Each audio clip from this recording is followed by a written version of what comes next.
You're watching Fox 17 News This Morning, your Code Red station. The rain and snow have come and gone. Great for the rest of this week, but we have to look back at what happened and where we move this morning going forward before the dry times really do arrive. Also now on Fox 17 News This Morning, a bill is headed to the governor's desk that would allow marriage officials to refuse to allow certain couples to marry that they don't approve of. We'll tell you more about that. Thank you for joining us here on Fox 17 News This Morning. I'm Justin McFarland. We do want to begin this Tuesday morning with some breaking news out of Madison. That is where the Metro Fire Dispatch is confirming that there are crews working the scene of a house fire in Madison. This is on Sarver Avenue. This is very close to Anderson Lane and Gallatin Road there in Madison. Fox 17 News does have a crew on the way to the scene, and we'll bring you a live look at this scene as soon as they get there with more details about this fire. In the meantime, you may have to remove some snow and ice from your car this morning. Here's Greg. That you may, depending upon where you're at. Basically, everyone I-40 on north and even Nashville saw some flakes flying yesterday. We even had one location that had a clap of thunder snow. That is very rare, especially in Middle Tennessee. It happened around 10 o'clock last night. Good news is, though, we're clearing out. But yes, whatever is down there right now, it's going to stick until the sun comes up. So if you look out your window right now and you're seeing a little bit of snow, it's on the windshield, on some of the grassier surfaces especially. Keep that in mind here this morning. We are all clear for Code Red now. So 3 things to know for the rest of this week to take us into the weekend. No rain or snow until Friday into Saturday. And that is going to all be rain for us here, depending upon the timing, maybe a wet flake or two, but nothing like last night. Taking a look, above average highs until we get to the weekend. So that weather maker on Friday drops our high temperatures. Chilly nights, those are here to stay. Can't escape it. They're going to be here in the 30s and even 20s into the weekend. Right now, 37, but temperatures are dropping. That's why I say whatever is still out there that hasn't melted until the sun can hit it, we're going to see those temperatures go close to 32 degrees. So clear right now. The clouds moving out very quickly for us here this morning. Expect some sunshine for the afternoon. Not bad for highs either. 52 degrees later today. 60 tomorrow, 62 on Thursday, and then showers arrive very late on Friday into Saturday. So why not? In about 6 minutes, we'll give you a little preview of that next weather maker Friday into Saturday, what it could mean for your plans. Stay clear traffic out there for you this morning at 4:02. Quick look out there on Ellington Parkway. This is north of town there in the Broadmoor area. We do have crews working on, I'm not sure if it's a construction scene or if it's a actual accident. There's no accident listed, so it makes me think there's some minor construction going on up there on the north side. But other than that, we're accident free across the midstate here this morning. No big holdups anywhere out there. If anything does happen, we got you covered. Steer clear traffic with you live and local through 9. A bill is now headed to Governor Bill Lee's desk that would give marriage officiants the power to refuse to marry people who they disagree with as far as their marriage is concerned. But some people say this kind of a law simply is not necessary. Now the bill would add 10 words to the current Tennessee law.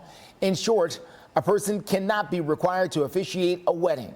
That would also mean that a pastor and others with the power to marry do not have to perform ceremonies for involving LGBTQ couples. However, a Nashville pastor testified just last week that the law already allows him to say no. This bill is a law that is setting a trap for legal confrontations down the line, inviting unnecessary lawsuits that will only continue to frivolously spend tax dollars of the good people of Tennessee. Now, this bill did pass the House 74-22 last March. The full Senate approved it last night. Members of Nashville's Human Rights Campaign, as well as the Tennessee Equity Project, will be at the Capitol later today talking about this bill and others that they consider to be anti-equity legislation. Well, coming up, a Blount County Sheriff's deputy was shot and killed. We're going to tell you about the new charges that are being brought against the suspected shooter's brother and the girlfriend. One of them is now out on bond. And one of these men, or one of the men, I should say. We can expect time-wise and how much we might see. Providing you with immediate winter storm warnings. To avoid traveling tonight if possible. Fox 17 Code Red Weather, your first line of defense when severe weather threatens.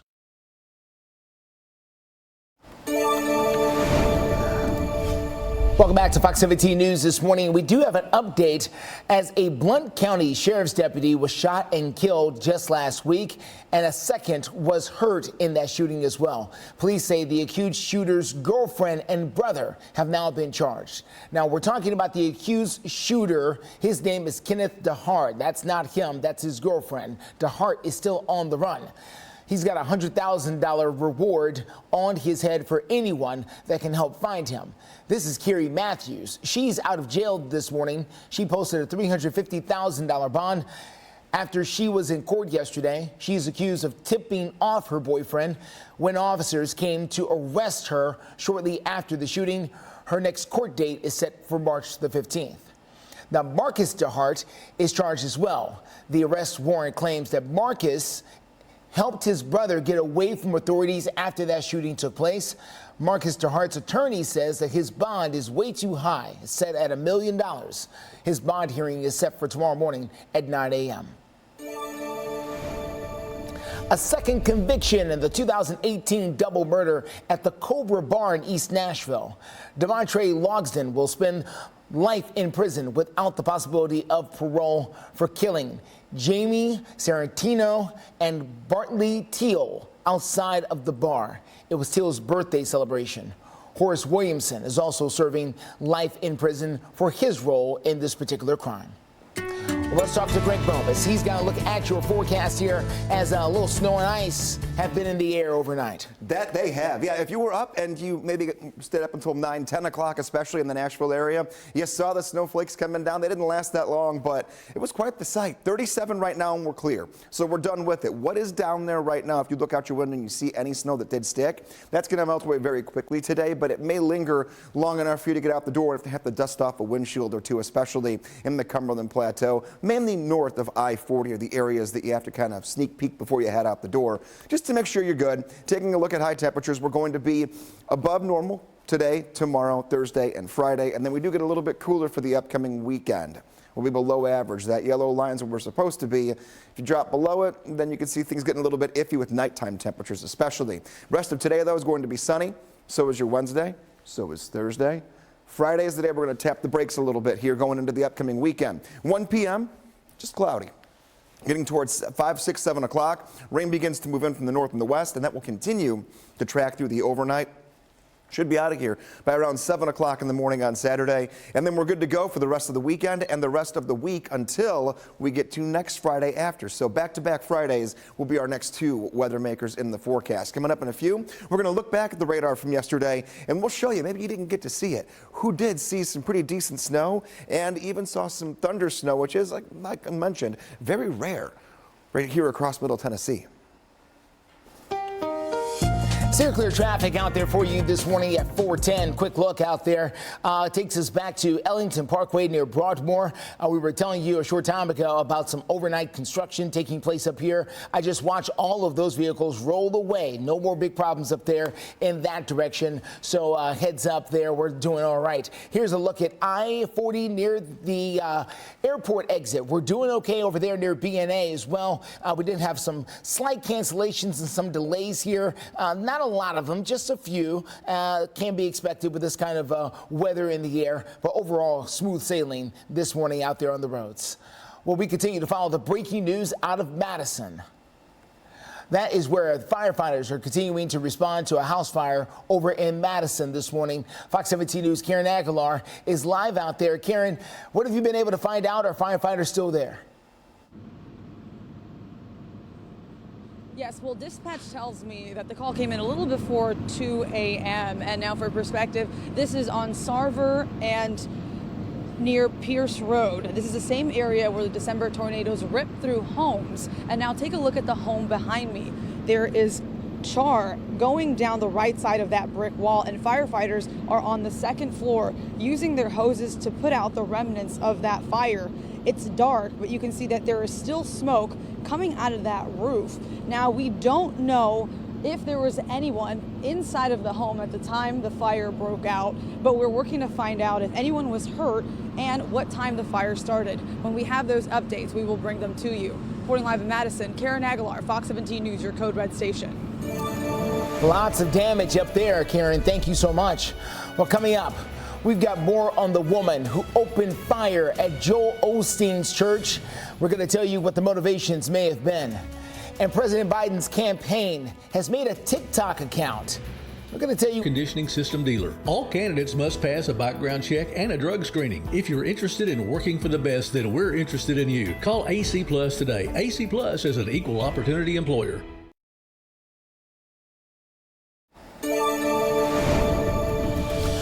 .14 is the time. Live look there over downtown Nashville. Well, overnight, we've seen a little ice and snow. I know I had to deal with a little bit on my car getting out and about this morning.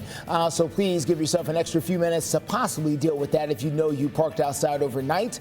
Greg Bovis has got a look at your forecast coming up here in the next few minutes to tell us what else is in store for the rest of this week. A 7-year-old boy is still fighting for his life. This is after being shot at Joel Osteen's megachurch down in Houston, Texas on Sunday afternoon. Authorities have now identified the shooter as 36-year-old Janice Yvonne Moreno. Now, she was killed by an off-duty law enforcement officer there at the scene at Lakewood Church. She has also gone by other names, both male and female. Police say the Moreno acted alone and had a mental health history. Officers uncovered anti-Semitic writings in their investigations as well as her AR-15 had a sticker on the bump stock that said Palestine. The child who was shot is her biological son. We do believe that there was a familial dispute that has taken place between her ex-husband and her ex-husband's family, and some of those individuals are Jewish. So we believe that might possibly be where all of this stems from. Now, police are still investigating for an exact motive or who exactly shot the child. Moreno's gun was purchased legally. She claims she had a bomb, but no explosives were ever found. The 56-year-old man who was shot in the crossfire has been released from the hospital. President Joe Biden has met with Jordan's King Abdullah to discuss their shared goals to try and end the war in Gaza and freeing hostages taken by Hamas. Both of them say they are hoping for a two-state solution. Fox News' Connor Hansen has more. I made clear the United States shares the goal of seeing Hamas defeated and ensuring long-term security for Israel and its people. President Biden says the U.S. and Jordan are working together to negotiate a ceasefire between Israel and Hamas. The two leaders say their current plan could buy a 6-week pause in the fighting, but they would ultimately like to see a two-state solution. This comes as Israeli troops close in on the border town of Rafah, with more than 1 million people sheltering there, many having fled from the northern part of Gaza. The president is urging Israel to prevent more civilian deaths. Every innocent life in Gaza is a tragedy, just as every innocent life lost in Israel is a tragedy as well. President Biden says more than 130 people are still being held hostage by Hamas. According to the Israeli Defense Forces, 2 were rescued in Rafah. This rescue mission underscores the importance of our ground operation in Gaza. Both Biden and King Abdullah II stressed they need more aid to get into Gaza. The UN agency responsible for relief in the region is facing even more criticism after a Hamas tunnel was found underneath its headquarters. King Abdullah says UNRWA should still be supported. Restrictions on vital relief aid and medical items are leading to inhumane conditions. After meeting with President Biden, King Abdullah plans to meet with leaders in Canada, France, and Germany. In New York, Connor Hansen, Fox News. Well, yesterday's snow is cold and sticky, but sometimes it can be beautiful. Fox 17 News viewers are helping us get a closer look by sending us some videos to our Chime In account. Let's take a look at some of those things out there. Hey, how about that? That is Josh Jackson who sent us this video. He wrote it took less than 5 minutes for snow to coat the ground and our cars. Thank you so much, Josh, for sending us that. Benedict Richardson provided us this particular view. This is out in Benton County. Plenty of the snow came down there as well, covering up the ground and all the vehicles and sidewalks. Beautiful sight, as long as you don't have to be out in it, I guess. We want to hear from you as well. What do you think? Were you excited to see the return of the snow overnight? 74% of you were like, nah, I don't want to see that.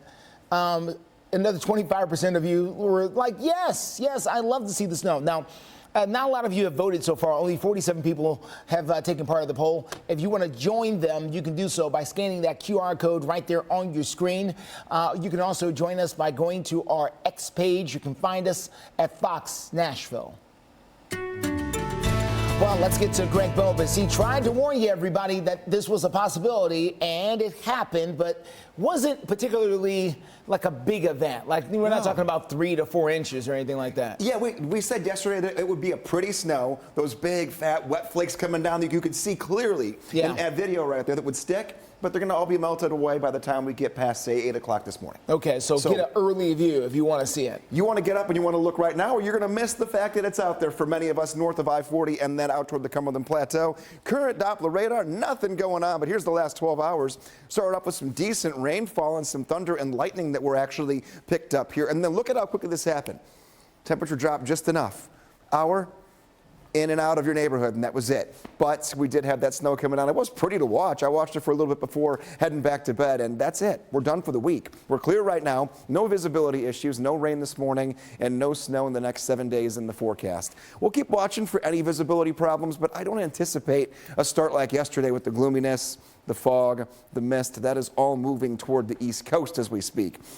But if you are one of those morning runners, watch out for puddles out there for sure. We did get a decent amount of water that did come down yesterday. And also watch out for some slick spots. And then just let's all be a little careful getting out there this morning and make Tuesday a much easier start than Monday was. Temperature's going to stay in the low 30s here all the way through 8 o'clock, but eventually a sunny 52-degree high later this afternoon.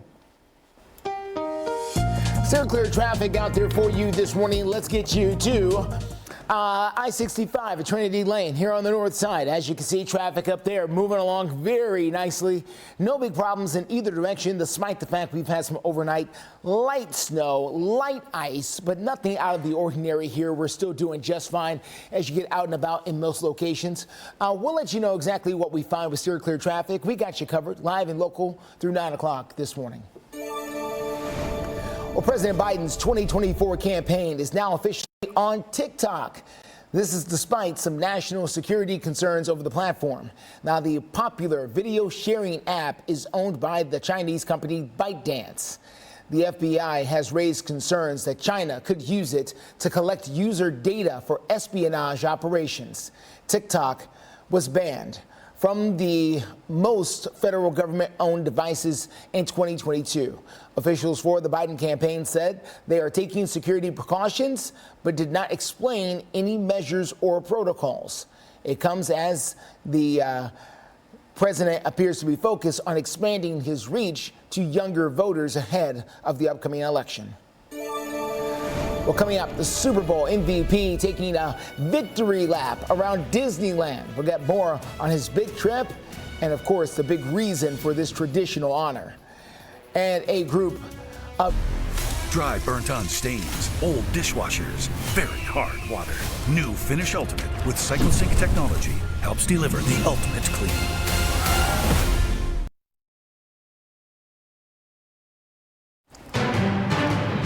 4:24 is the time. We continue to follow the breaking news out of Madison. That is where fire crews continue to be on the scene of this house fire over on Severe Lane there in the Madison area. Thankfully, no one is severely hurt, it would seem. The fire did go up through the roof at one point. Fox 17 News' Karen Aguilar is there on the scene right now. They've got the very latest on this fire and are going to provide that update to us coming up here in about 5 to 7 minutes.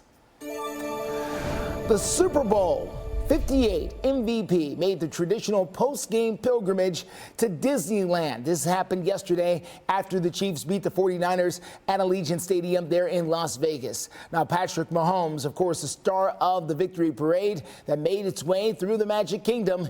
He finished the big game with over 300 yards passing and 2 touchdowns. He extended his franchise record for the yards rushing in the playoffs with 66 more. Mahomes Mahomes is only the 6th quarterback with 3 Super Bowl rings and was selected as the MVP for all 3 games. At age 28, he's the youngest to do that. Well, love will not be in the air for some Uber and Lyft drivers and DoorDash drivers this Valentine's Day as they plan a statewide strike, or a nationwide strike, I should say, ahead of Valentine's Day. Now, the Justice for the App Workers Coalition announced that its members in 7 different states will be participating in this strike tomorrow. The coalition represents roughly 130,000 delivery workers and drivers. The coalition is accusing driving services and their companies of paying unfair wages and taking advantage of majority of the drivers' commissions. Now, this comes after, or 1 week after, Lyft announced that it would ensure weekly earnings for their particular drivers. The coalition says that the workers striking will not take rides to and from the airports in certain cities, including Chicago, Austin, Miami, and Philadelphia. Nashville not on the list. 426, looking at your forecast here and taking a look at Valentine's Day. You know, it's tomorrow. Do you have the plan for the flowers, the balloons, the card even, at least a card? Figure out something. You got 24 more hours to do it. Highs will be right around 60 degrees. Today, sunny, no rain, no snow. Tomorrow, sunny, 60. By the time we get toward the evening hours, a couple clouds will settle in, but really overall, a really nice day for Valentine's Day. And taking a look as we move our way into the next couple of days and get to the weekend, that's when things turn a little bit cooler. A few showers very early on Saturday. They'll be done by around 7, 8 o'clock at the latest. Rest of the day stays dry, but also on the cooler side, 44 degrees. Sunday, that's your outdoor day. Right near 50, right near average for this time of the year. Just know that if you're an early riser on a Sunday, that we're going to be in the upper 20s. So winter coats to start the day and then a lighter jacket should be good for you to round out your Sunday afternoon. Still clear traffic for you this morning. Let's get out to I-24 at Old Hickory Boulevard. This is as you make your drive out and about there in the Antioch, Cane Ridge area. We're doing okay out there so far. Unsure why those numbers are in the air like that, but that's something we'll fix later. But right now we're doing okay out there on the roads. Let's take a look at your overall drive times. Those numbers belong right there. Those are 25 minutes in from Mount Juliet, 50 minutes in from Murfreesboro, 27 minutes in from Franklin. We'll continue to watch the roads for you. A house fire breaks out early this morning in Madison. In a few minutes, I'll show you where that is and have the details. And a well-known Nashville restaurant is facing big heating and air conditioning system designed to give you years of trouble-free service. You can trust AC Plus for your total home comfort. Give us a call. We're AC Plus.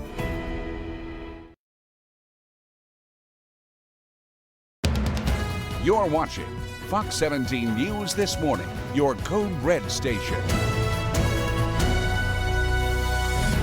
Yesterday's rain and snow have led us into a clear but cold morning. Look out your window if you're north of I-40 on the plateau. You may still see some that stick into windshields and some surfaces this morning. How long it'll take for that to melt, and a look ahead to your weekend. Also coming up, the TVA is hosting a meeting to try and answer some questions about a gas plant that has sparked controversy in Cheatham County. As Steer Clear Traffic takes us out to the Cool Springs area, maybe a little frost out there on the road. We're going to tell you the best ways to steer clear of any problems. Thank you for joining us here on Fox 17 News this morning. It is a Tuesday morning, December the 13th, or actually February the 13th, a Tuesday morning. I'm Justin McFarland. We want to begin with some breaking news out of the Madison area. That's where crews are responding to a house fire.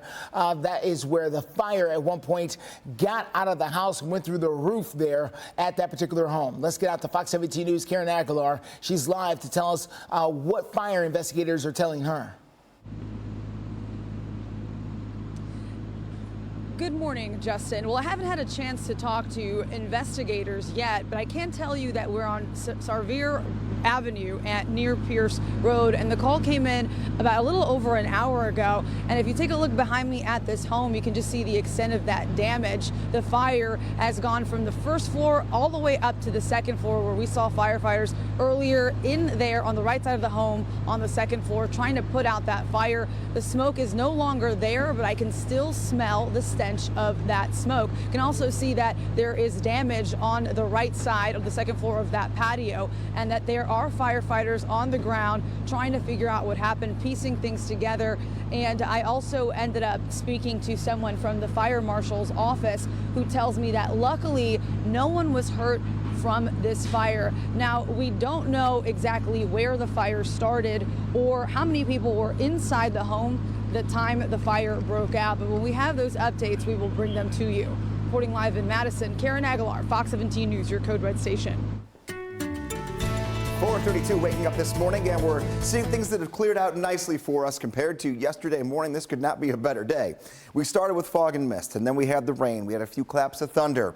Snow moved in very quickly, which may still be on your windshields and grassy surfaces. And now everything that came down in terms of the rain and even the snow that melted in many areas, wet pavement and possibly even some slicked over glaze spots here. Think elevated roads. They're going to get colder quicker here this morning. Sunny and near 50 degrees this afternoon. Our next weather maker's not until Friday. So we can kind of have that little exhale of, all right, we're done.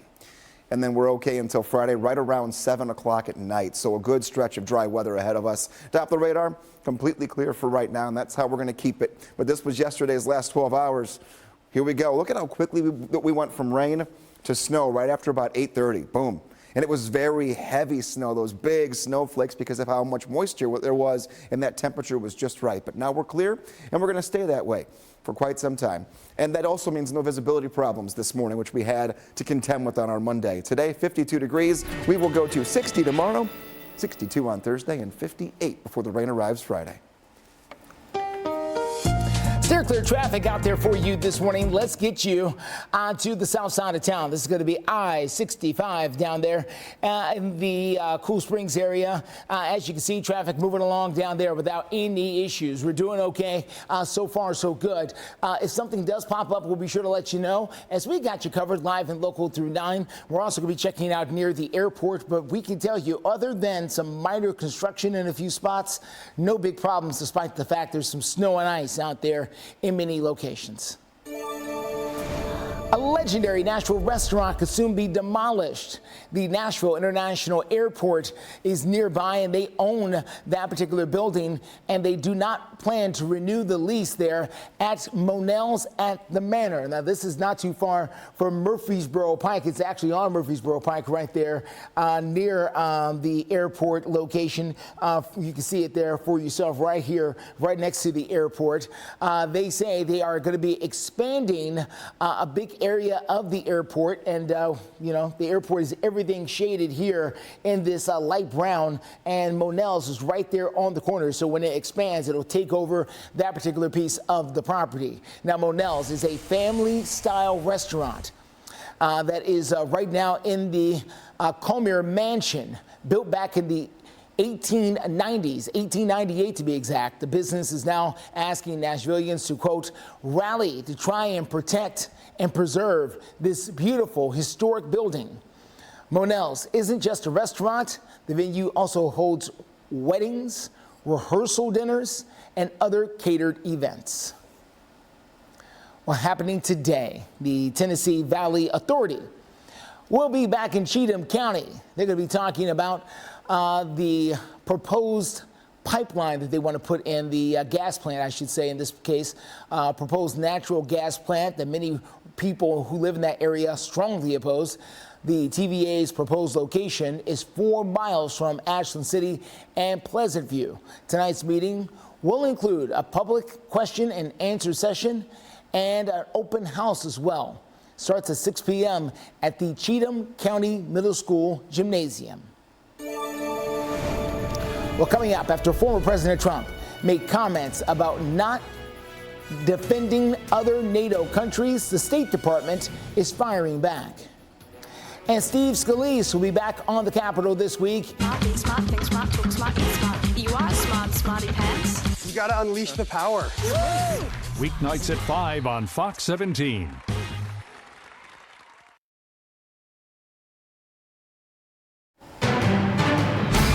4:38 is the time. We continue to follow the breaking news out of Madison this morning. That's where crews are on the scene of a house fire over on Sarver.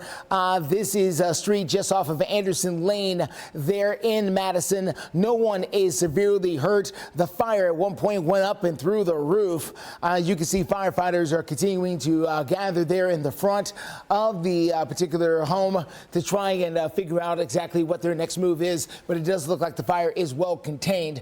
Fox 17 News' Karen Aguilar is there at the scene. She'll give us an update coming up in the next few minutes. Well, let's talk about the United States State Department. They say comments made by former President Trump about NATO allies are dangerous. The NATO alliance provides actual security to the American people. This isn't just a benefit. This isn't just an alliance that the United States puts into. We also get a lot out of this alliance. Well, that is the State Department spokesperson, Matthew Miller.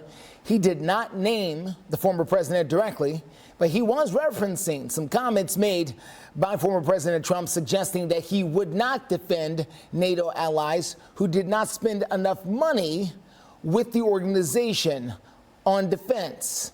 In that case, he says he would, quote, do whatever they want to do, like invade. Miller says that the only time NATO has ever come to the defense of another country was actually the United States after 9/11 and the terror attack.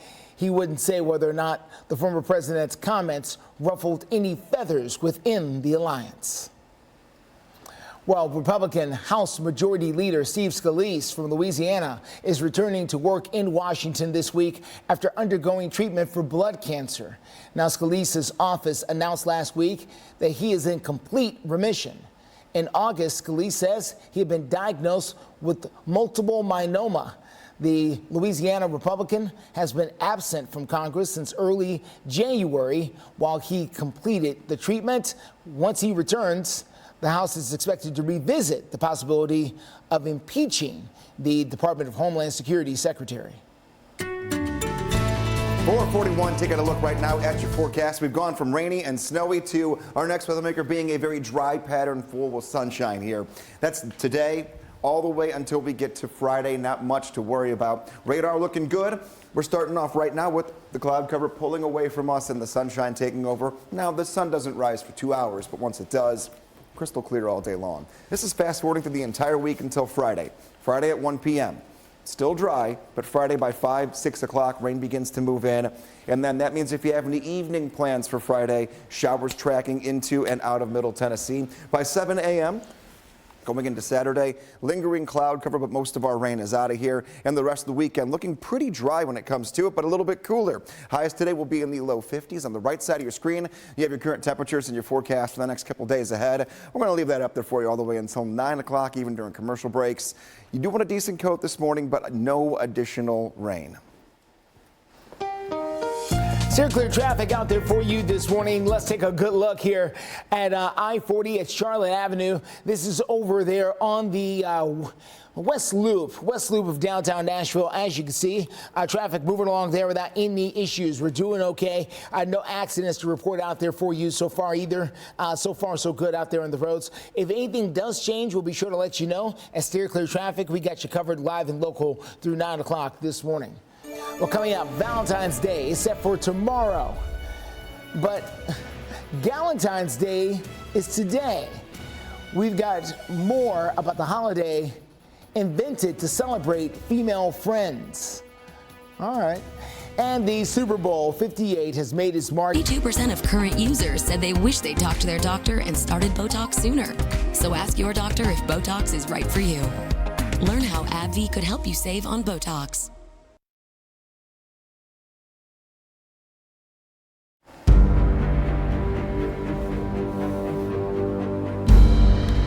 .44 is the time here on this Tuesday morning, months after a new law across the state went into effect. They're still unclear on exactly what Metro Police watchdog agency will have in investigating complaints over officer misconduct. Now, members of the Community Review Board say that uncertainty is stalling their ability to look into allegations made by Nashville citizens. It could all come down to how the new state law is interpreted. But a promised meeting to hash it all out between the Community Review Board and the Chief of Police, as well as the mayor, still hasn't happened. This is after at least 4 months of request by the Review Board. We have had contact with MNPD, specifically Chief Drake, and he does intend to meet with the Community Review Board, but it appears to be on his own time. Well, coming up tonight on Fox 17 News at 9, our investigative reporter Kelly Avellino is asking the Chief of Police and the mayor, asking them again exactly when this meeting will happen. Well, listen up, ladies. If you're looking for an alternative way to celebrate Valentine's Day this week, you may be in luck. Fox News' Ted Linder takes a closer look at the origins of Galentine's Day and why some psychologists say this is very important. While Valentine's Day is right around the corner, the unofficial holiday known as Galentine's Day continues sweeping the nation. Galentine's Day is celebrated on February 13th. It's a day dedicated to celebrating female friendships and the special bond within them. It's a day to set aside the focus on romantic love and turn our attention to platonic relationships. The origins of this phenomenon can be traced back a little more than a decade ago to a popular sitcom. In a 2010 Parks and Recreation episode, character Leslie Knope, played by Amy Poehler, threw an annual Galentine's Day bash as a way to celebrate female friendships. Since then, Galentine's Day has grown in popularity.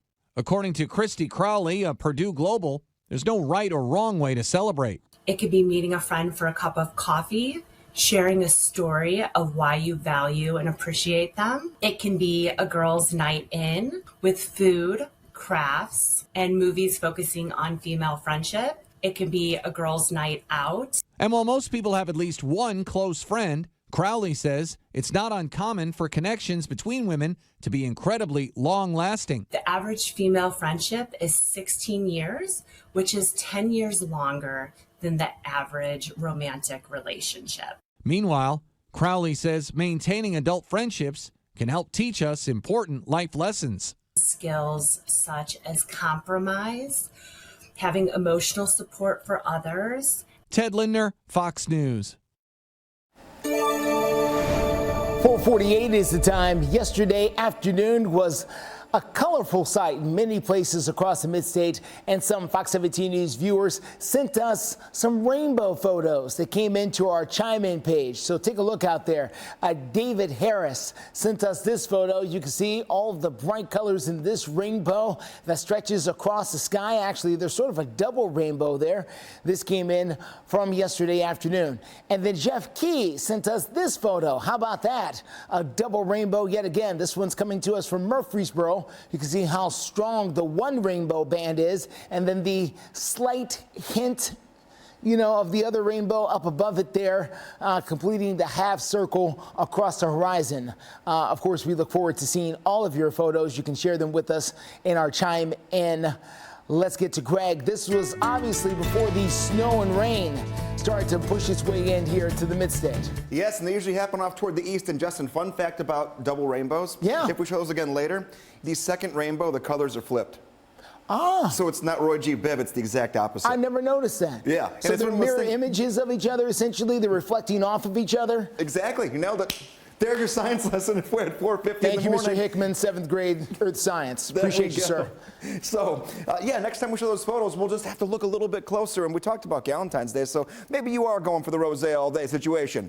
Here we go. We'll give you the entire day in a nutshell of what you can expect. If you're getting with the ladies later today to hang out, 37 degrees, maybe you're getting breakfast. If you're going to do some lunch later on today, it is a Tuesday, so it's a little bit harder to plan everything together. But 52 degrees at noon, 49 degrees at 4 p.m., and not a drop of rain, not a flake of snow. We're pretty good for the entire day. I would grab the sunglasses, show off a little bit. Why not? We all deserve it. Taking a look here. Going forward, this morning, I need to backtrack to where we're at right now, because we're about 10 to 15 degrees colder than the same time yesterday. You'll want a heavier jacket than you needed yesterday.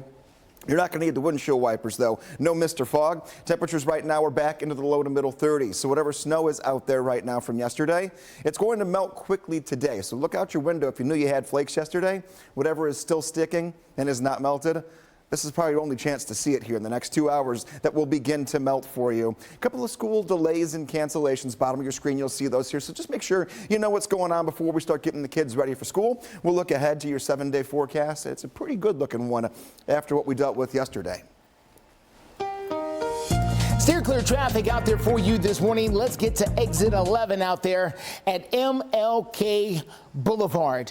This is that drive going on out there in the Clarksville area in Montgomery County. As you can see, traffic moving along out there very well in both directions. No big problems holding you up. Of course, things can change. Of course, there are going to be brand new problems that creep up. But right now out there in the Clarksville, Montgomery County area, we're doing pretty well. We got you covered. Steer clear traffic live and local with you through 9 o'clock after we see I think I just saw another snowflake or two fall there. Yeah, I did.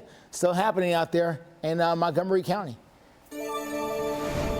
Sports action this morning. Super Bowl 58 set a ratings record, and that's saying something. Now, CBS said that the Super Bowl showdown in Las Vegas between the Chiefs and 49ers averaged around 123.4 million viewers.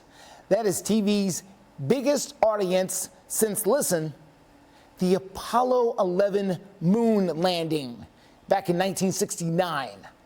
Last year's Super Bowl featured the Kansas City Chiefs and the Philadelphia Eagles. That was previously the most watched title game ever. That game had 115 million viewers, but again, this one with 123 million. That breaks the all-time record. By the way, if you're looking for the Super Bowl next year, it's going to be right here on Fox.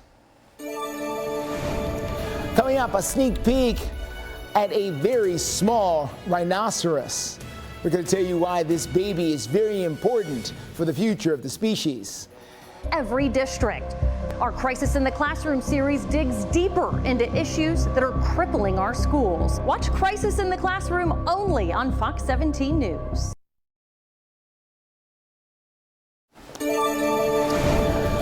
.54 is the time.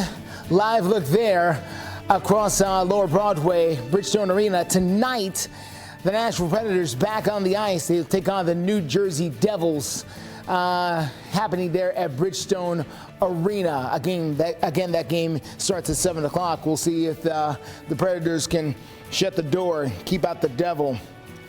Tonight, starting at 7 o'clock. Some of y'all know the song. Don't pretend like you don't know.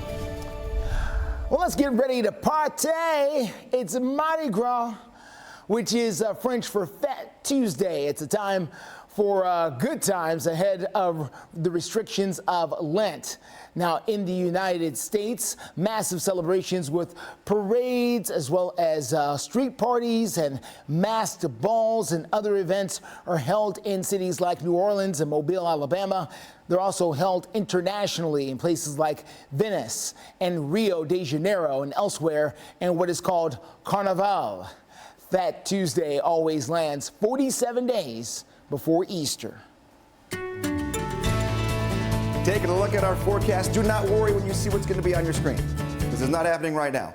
I'm rewinding the clock here. We're not waking up to widespread snow, but I got to point out one little area on the map. Yeah, so you can see, so just to the south and west of Nashville, we got this little gap between these two areas of very dark blue. Right around 10 o'clock last night, we had thunder snow, where we had very, very heavy, very big snowflakes coming down, and there was so much energy in the atmosphere that there was thunder and lightning while it was snowing. We don't get that all that often in Nashville, so if you were in that area and you heard a rumble, you're not thinking, oh, is that in the back of my head or am I going crazy? No, it actually was going on there only for about 10 minutes, but we had a couple of claps. Taking a look here for the upcoming weekend. Much cooler. 44 degrees on Saturday, 50 on Sunday. Rain chances not all that impressive, so don't worry about canceling any plans here. Honestly, that Saturday rain chance could be done before we even get to sunrise. So That's more of a Friday late in the day and then overnight event that we move into. The 7-day forecast, I've added a couple degrees in the last hour because I'm liking how things are looking. So you'll see that as we go into our 5 o'clock half hour. And we'll also talk about Valentine's Day. We'll get you into the upcoming weekend in a little more depth as well and track that Friday into Saturday rainfall. Just know that this morning we're 10 to 15 degrees colder than yesterday morning. Right side of your screen, we're starting off in the 30s on the way to 52. Steer clear traffic out there for you this morning. Let's get you out to I-40 at Bradley Parkway as you make your way towards the airport. We're doing okay out there in that direction. No big holdups out there for you so far this morning. That is sure to change. The traffic will get up and get moving coming up here a little bit later, but right this second, we're doing okay, and we'll keep you up to date with steer clear traffic. We got you covered live and local through 9 this morning. Well, it's time for your daily dose of absolute cute, okay? The Indianapolis Zoo is welcoming in newborns of white rhinos, and they've got a brand new calf that has just been born. Now, it's the mother's 7th calf. The birth brings in the zoo's herd of rhinoceroses to a total of 5. Now, that's especially good news because the African rhinos are being threatened by habitat loss and poaching there, so they're happy to welcome new rhinos to the fold. To the pack, I guess. Thousands of flight attendants are headed to the picket line. This is all in an effort to try and pressure carriers back to the negotiating table. Now, flight attendants in the United States, as well as the United Kingdom and Guam, are expected to hold picket lines today. In the United States, flight attendants in more than 30 cities will picket outside of some major airports. More than 2/3 of the flight attendants in the United States are currently in contract negotiations with a number of carriers, including American, Alaska, United, Southwest, and Frontier Airlines. They are seeking better pay, retirement security, and schedule flexibility. We'll see if they get any of that. Businesses are now cutting down on products. They're giving consumers fewer choices. Companies are limiting the number of brands they sell in order to focus in on their most popular products. Now, some store chains expect cutting down on the number of options on the shelf will make it easier to shop for most consumers. Market research firms like Circana are reporting that items only accounted for around 2% of products in stores last year. Now, according to categories including footwear, across several categories including footwear, beauty, and toys, this is a 5% drop from 2019. Shoppers also will see fewer color options as far as clothing is concerned and less customization at auto dealerships as well. So if you don't like that color, too bad. That's all we got. Our 5 o'clock hour starts right now. You're watching Fox 17 News This Morning, your Code Red station. What a day we had yesterday. Rain, really heavy snow for a little while. We've got snow photos, reports, but we're also done with it. We'll look ahead to a good forecast and carry you into your weekend in a few minutes. A fire breaks out early this morning on Server Avenue in Madison. Coming up in a few minutes, hear from the homeowner's sister. And Fox 17 News this morning following big movements on Capitol Hill. A bill headed to the governor's desk right now would allow marriage officials to refuse to marry couples that don't line up with their beliefs. So a lot to get to here on your Tuesday morning. Glad to be here with you. Yeah, we want to start by thanking you for waking up with us here on a Tuesday morning. For Fox 17 News, I'm Erica Glover. And I'm Jennifer Waddell. Let's get straight to our top story right now, and it is the breaking news in Madison, where crews are working to put out a house fire. This is Sarver Avenue near Pierce, and this is not far from the tornado impacted zone there in Madison. Yeah, Fox 17 News' Karen Aguilar was out there around 4 o'clock. Karen, what have you found out so far? Well, it's a tragedy that this house has burned almost to the ground. I actually spoke with the homeowner's sister, who tells me that the homeowner is an elderly woman about 68 years old, and that they've lived in this house, you can't really see because it's dark behind me, for about 37 years. And I know that it was just mentioned that this is an area where the December tornado ripped through here, and this home itself has also been damaged. Earlier I showed you a patio that was torn apart, and that's because of the December tornado. So it's one thing after the other for this family. Now I am here with the sister of the homeowner, and her name is Sabrina Coleman. Sabrina, what's your reaction to all of this? Right now we are totally devastated. I mean, like you said, it's another tragedy just hit us. She's already having to deal with the tornado damage, and now to lose her home this way, it's just, I'm lost for words. This is kind of like our family home. We lost our mother about 10 years ago, and this has always been like the family home.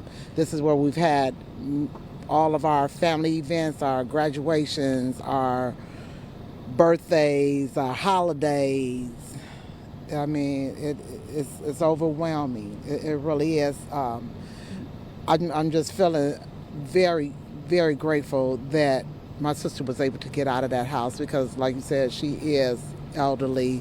She does have some mobility issues, and the fact that she was able to make it out of there, you know, without getting hurt, you know, we just feel grateful and blessed for that. Absolutely. Thank you so much. So someone from the fire marshal's office tells me that no one was hurt. You just heard it yourself. But we are investigating to see how the fire started. And coming up in the next half hour, we'll have more from Sabrina here. Reporting live in Madison, Karen Aguilar, Fox 17 News, your Code Red station.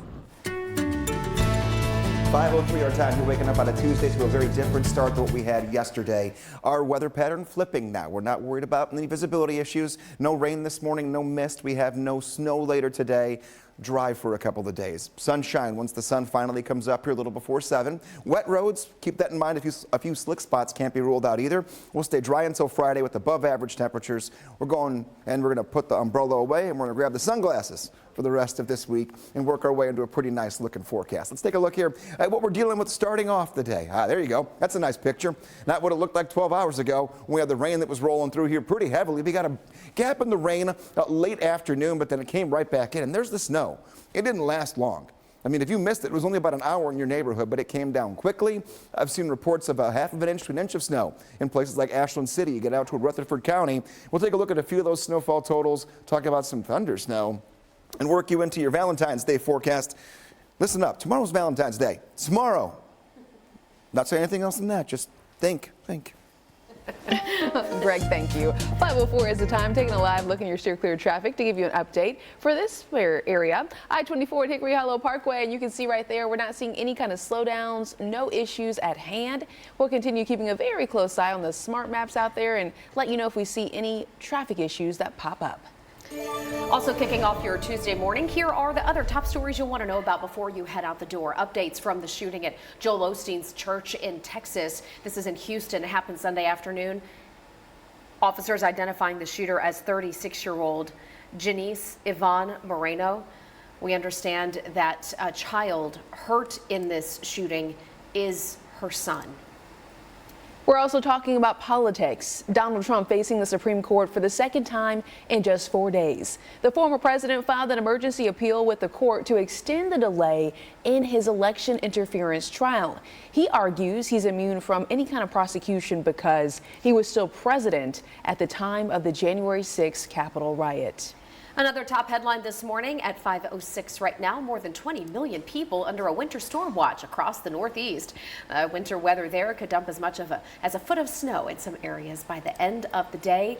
That includes states like Connecticut, New Hampshire, and parts of New York. We're also talking about this story. A bill headed to Governor Bill Lee's desk would give marriage officiants the power to go ahead and refuse to marry people whose marriage they disagree with. There are some people who say this bill is not necessary. Let's dive into the details here. Now, the bill would add 10 words to Tennessee law, and in short, it would state that a person cannot be required to officiate a wedding.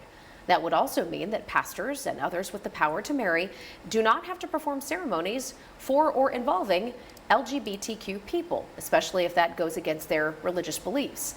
But a Nashville pastor testifying last week that the law already allows him to just say no. This bill is a law that is setting a trap for legal confrontations down the line, inviting unnecessary lawsuits that will only continue to frivolously spend tax dollars of the good people of Tennessee. Well, the House bill passing 74 to 22 last March, and the full Senate approving it last night as well. Members of the Human Rights Campaign and Tennessee Equality Project, they're going to be at the Capitol today talking about this and other bills that they consider anti-equality legislation. 5:07 is the time. One of the men accused in a double murder found guilty right here in Nashville. We'll tell you more on the sentence and the details of that case. Red Weather app. We've been breathing this. Lots of people don't realize that mold feeds off moisture in their crawl space. But don't worry, we got this. At AFS, we'll do a home inspection for free. Good morning, 5:09 right now, and we want to get you updated on a big story that we've been following here in Nashville for years now, going back to 2018. We now have a second conviction in the 2018 double murder at the Cobra Bar in East Nashville. Demontre Logsdon will spend life in prison without the chance for parole for killing Jamie Sorrentino and Bartley Teal outside the bar. It was Teal's birthday celebration at the time. Now, Horace Williamson is also serving life for his role in this particular crime as well. We go to Putnam County this morning in Operation Crime and Justice, where the sheriff's office has now arrested all the people on your screen accused of making and selling drugs, including fentanyl.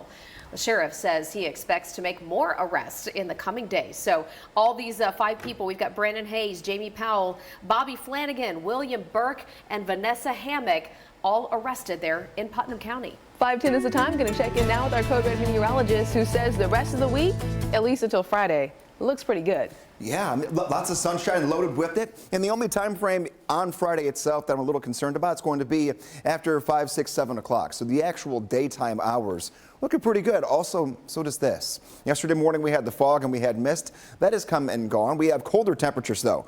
Very noticeably colder temperatures. We're some 10 to 20 degrees colder than the same time yesterday. Heavier coat this morning. We're talking low to middle 30s to start off the day. North of I-40.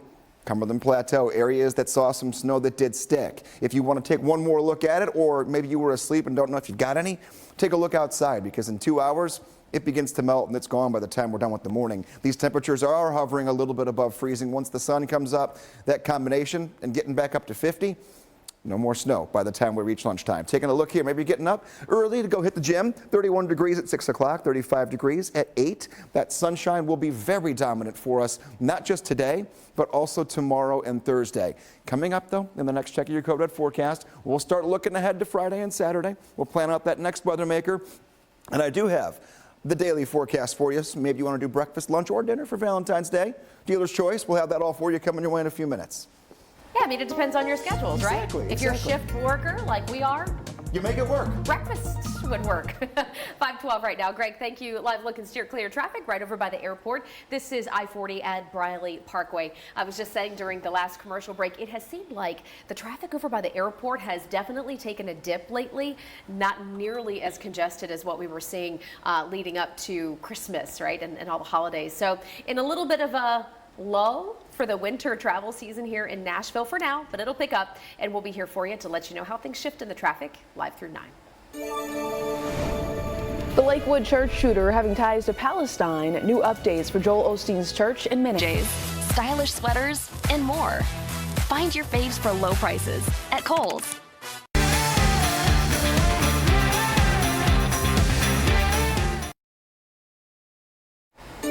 5:15 is the time, and we do want to bring you up to speed and give you some more details now. But we're going to go ahead and start with this live look at Nissan Stadium and say good morning. Did you see any snow last night in your area? We had none. We're north of Nashville, and I thought for sure, you know, I would wake up and see a little bit, but not a drop. where we were. You had some, though, in Nashville, I did, and I woke up, unfortunately, and found that I need to defrost my windshield. Give myself some extra time. You might have to do the same. We'll let you know how things are shaping up. Plus, we're going to share some of your best snowy shots. Thanks for sending in video and pictures. We'll be sharing that with you here in just a few minutes. Right now, though, we do have some more details on the shooting over at Joel Osteen's Lakewood Church. It's over in Houston. Police have now updated us and say the little boy who is fighting for his life is 7, not 5 as previously reported. And authorities have also now identified the shooter as 36-year-old Janess Yvonne Moreno. We have learned that off-duty officers opened fire, shooting and killing her when she opened fire at Lakewood Church with her child with her. We also have learned that she went by different names. She had aliases, both male and female. Police say that Moreno acted alone and had a mental health history, some issues there. Officers found anti-Semitic writings in their investigation, and the AR-15 that she brought to the church had a sticker on the bump stock that said Palestine. The child who was shot is her biological son. We do believe that there was a familial dispute that has taken place between her ex-husband and her ex-husband's family, and some of those individuals are Jewish. So we believe that might possibly be where all of this stems from. We still don't know the exact motive or who shot the child. Moreno's gun was purchased legally, though. She claimed she had a bomb, but no explosives were found. A 56-year-old man who was shot in the crossfire has been released from the hospital. President Biden meeting with Jordan's King Abdullah to talk about their goal of ending the war in Gaza and freeing hostages taken by Hamas. Fox News' Connor Hansen has an update. I made clear the United States shares the goal of seeing Hamas defeated and ensuring long-term security for Israel and its people.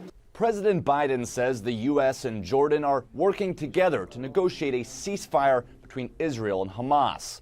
The two leaders say their current plan could buy a 6-week pause in the fighting, but they would ultimately like to see a two-state solution. This comes as Israeli troops close in on the border town of Rafah, with more than 1 million people sheltering there, many having fled from the northern part of Gaza. The president is urging Israel to prevent more civilian deaths. Every innocent life in Gaza is a tragedy, just as every innocent life lost in Israel is a tragedy as well. President Biden says more than 130 people are still being held hostage by Hamas. According to the Israeli Defense Forces, 2 were rescued in Rafah. This rescue mission underscores the importance of our ground operation in Gaza. Both Biden and King Abdullah II stressed they need more aid to get into Gaza. The UN agency responsible for relief in the region is facing even more criticism after a Hamas tunnel was found underneath its headquarters. King Abdullah says UNRWA should still be supported. Restrictions on vital relief aid and medical items are leading to inhumane conditions. After meeting with President Biden, King Abdullah plans to meet with leaders in Canada, France, and Germany. In New York, Connor Hansen, Fox News. Connor, thank you. Back here at home, 519, and want to say thank you to everybody for sending in your snowy shots from overnight. Let's take a look at some of your best video. Look at the giant flakes. And listen, Greg predicted this. He told us yesterday morning if we saw the snow, it would come in the form of those big, fat, wet snowflakes. I saw one person that tweeted out, these snowflakes are bigger than biscuits.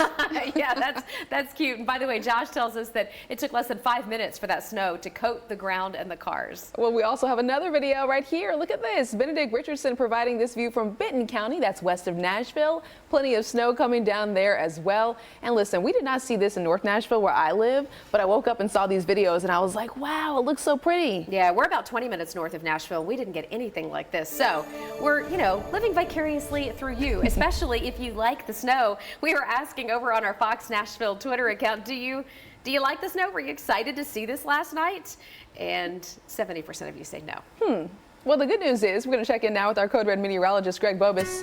You're not going to have to worry about any kind of snowflakes for the next couple of days. It's all moved out by now. None at all. And if you're voting on that and you go, I didn't like seeing the snow and it stuck a little bit for you, then just close the blinds till like 8 o'clock and it'll be gone. Melt. It'll melt that quickly for you. But we did have it. Yeah, I mean, I looked out, I popped the blinds right around 9 o'clock. So I was watching the radar in bed and I'm like, okay, whoosh, saw them. Nothing stuck for me, but I was like, oh, okay.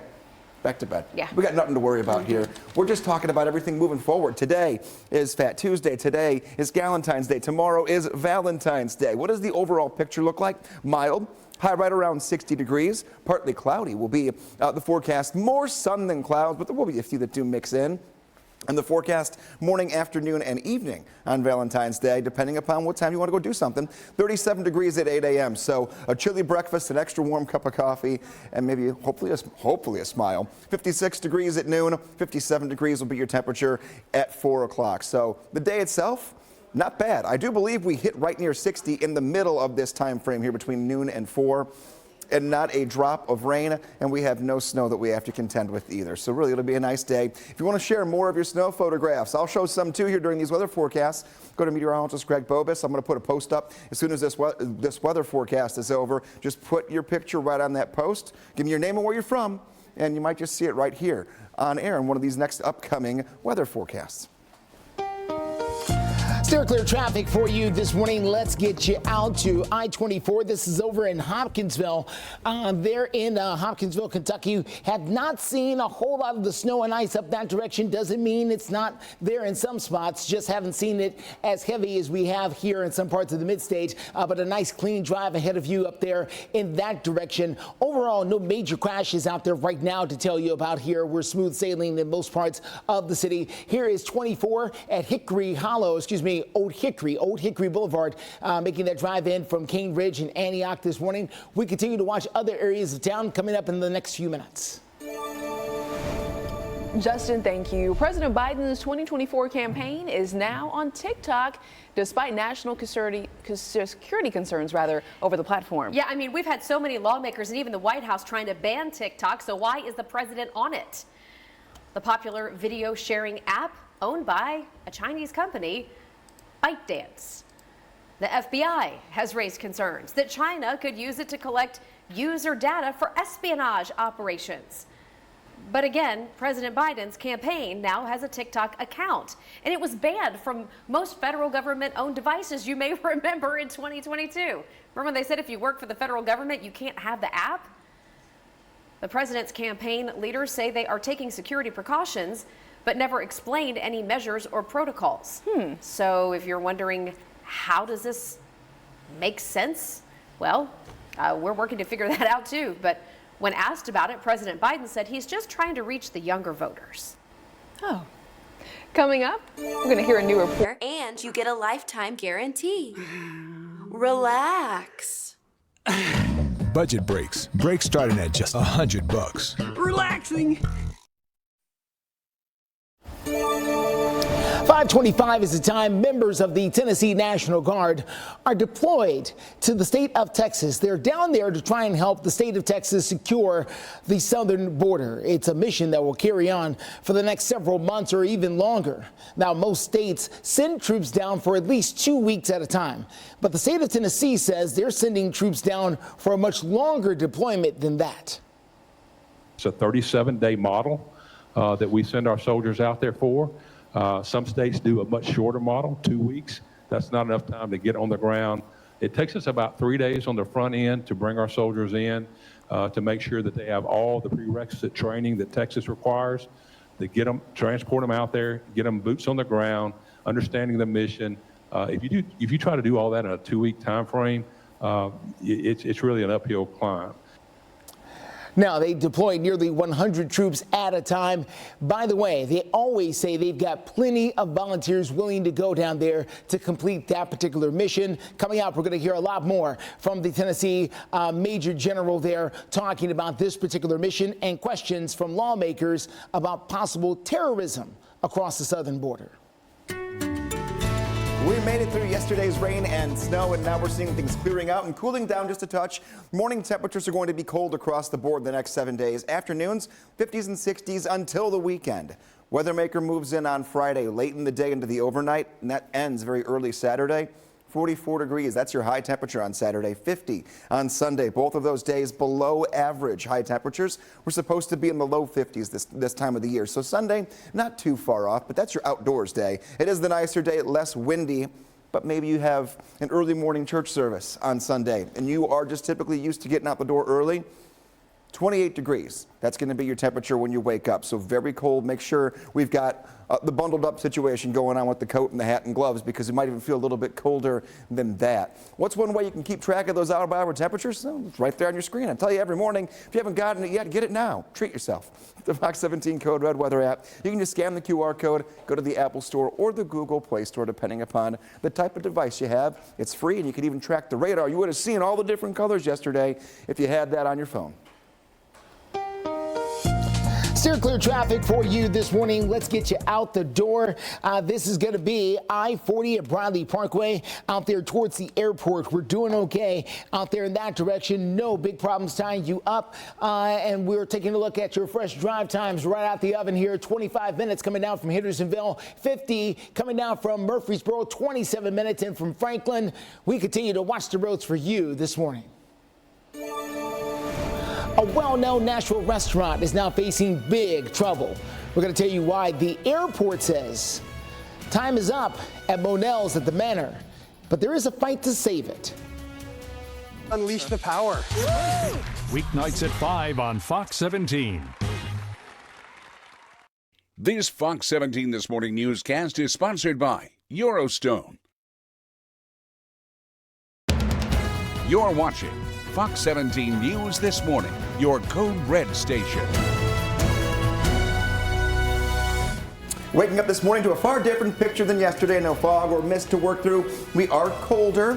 We're going to look ahead to Valentine's Day. We'll help plan a weekend that has our next weather maker that could impact plans certain parts of the day. We'll track it for you. Steer clear traffic here, I-40 at Church Street. As you can see, traffic there moving along without issue. We're going to tell you about the rest of your traffic coming up in a few.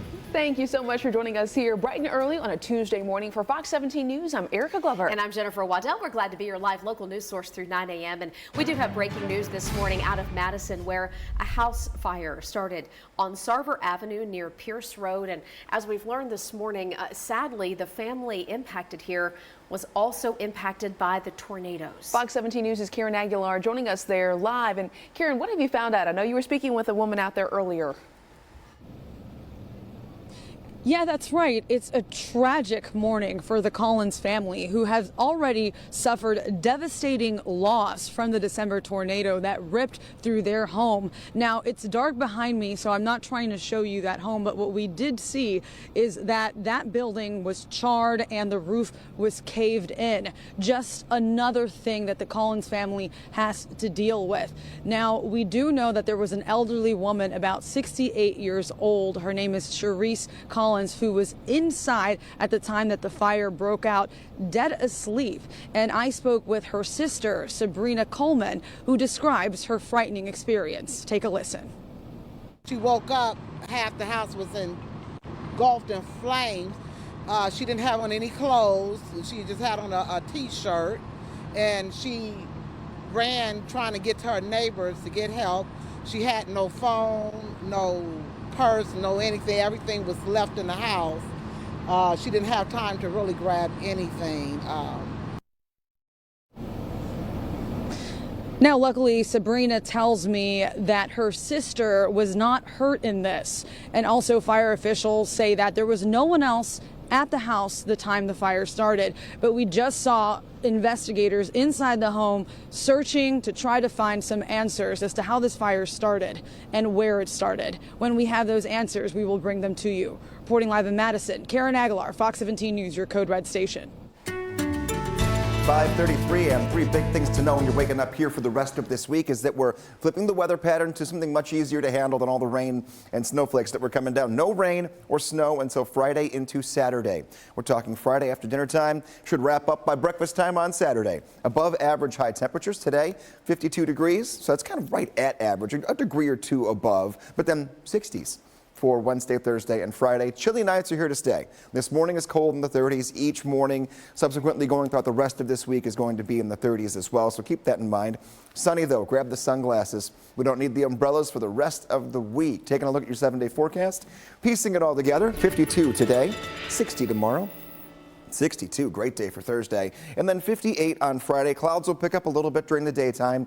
And then after dinner, we will have some rain that moves in. I don't anticipate any snowflakes in the backside of this with how quickly it moves in and tracks out. We'll keep our eyes on it, though, for you. Just cooler for the weekend. Temperatures in the 40s and 50s for highs.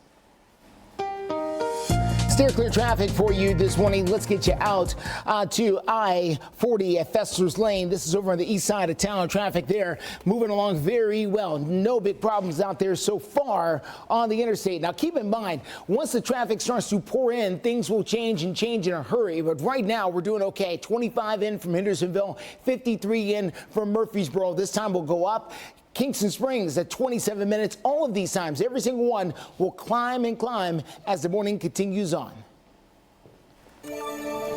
Justin, thank you. 5:35 is the time, and I want to tell you about a legendary Nashville restaurant that could soon be demolished. Nashville International Airport, which owns the building, does not plan to renew their lease with Monell's at the Manor. Maybe you've heard of Monell's at the Manor, and you can see right here behind me, Monell's at the Manor. I'm circling it for you. Well, it's right near runways over at Nashville's International Airport.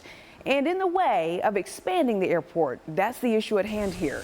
Monell's is a family-style restaurant in the Colmere Mansion, built back in 1898. It's been around for decades. The business is now asking Nashvillians to, quote, rally to protect and preserve this beautiful historical building. Monell's is not just a restaurant. No, the venue also, they host weddings, they have rehearsal dinners and other catered events. If you'd like to find out more about their efforts to stay there in that mansion, go to fox17.com. It's 5:36 right now. A burglar had high hopes and they fall short. Real short. More on this footage that might have you saying he had it coming. That's coming up in minutes. And we're also taking a look at the snow across the Northeast. And while some of us had flurries right here in the mid-state in southern Kentucky, we're now experiencing your doctor if Botox is right for you. Learn how AbbVie could help you save on Botox. All law firms are not the same. Morgan & Morgan, for the people.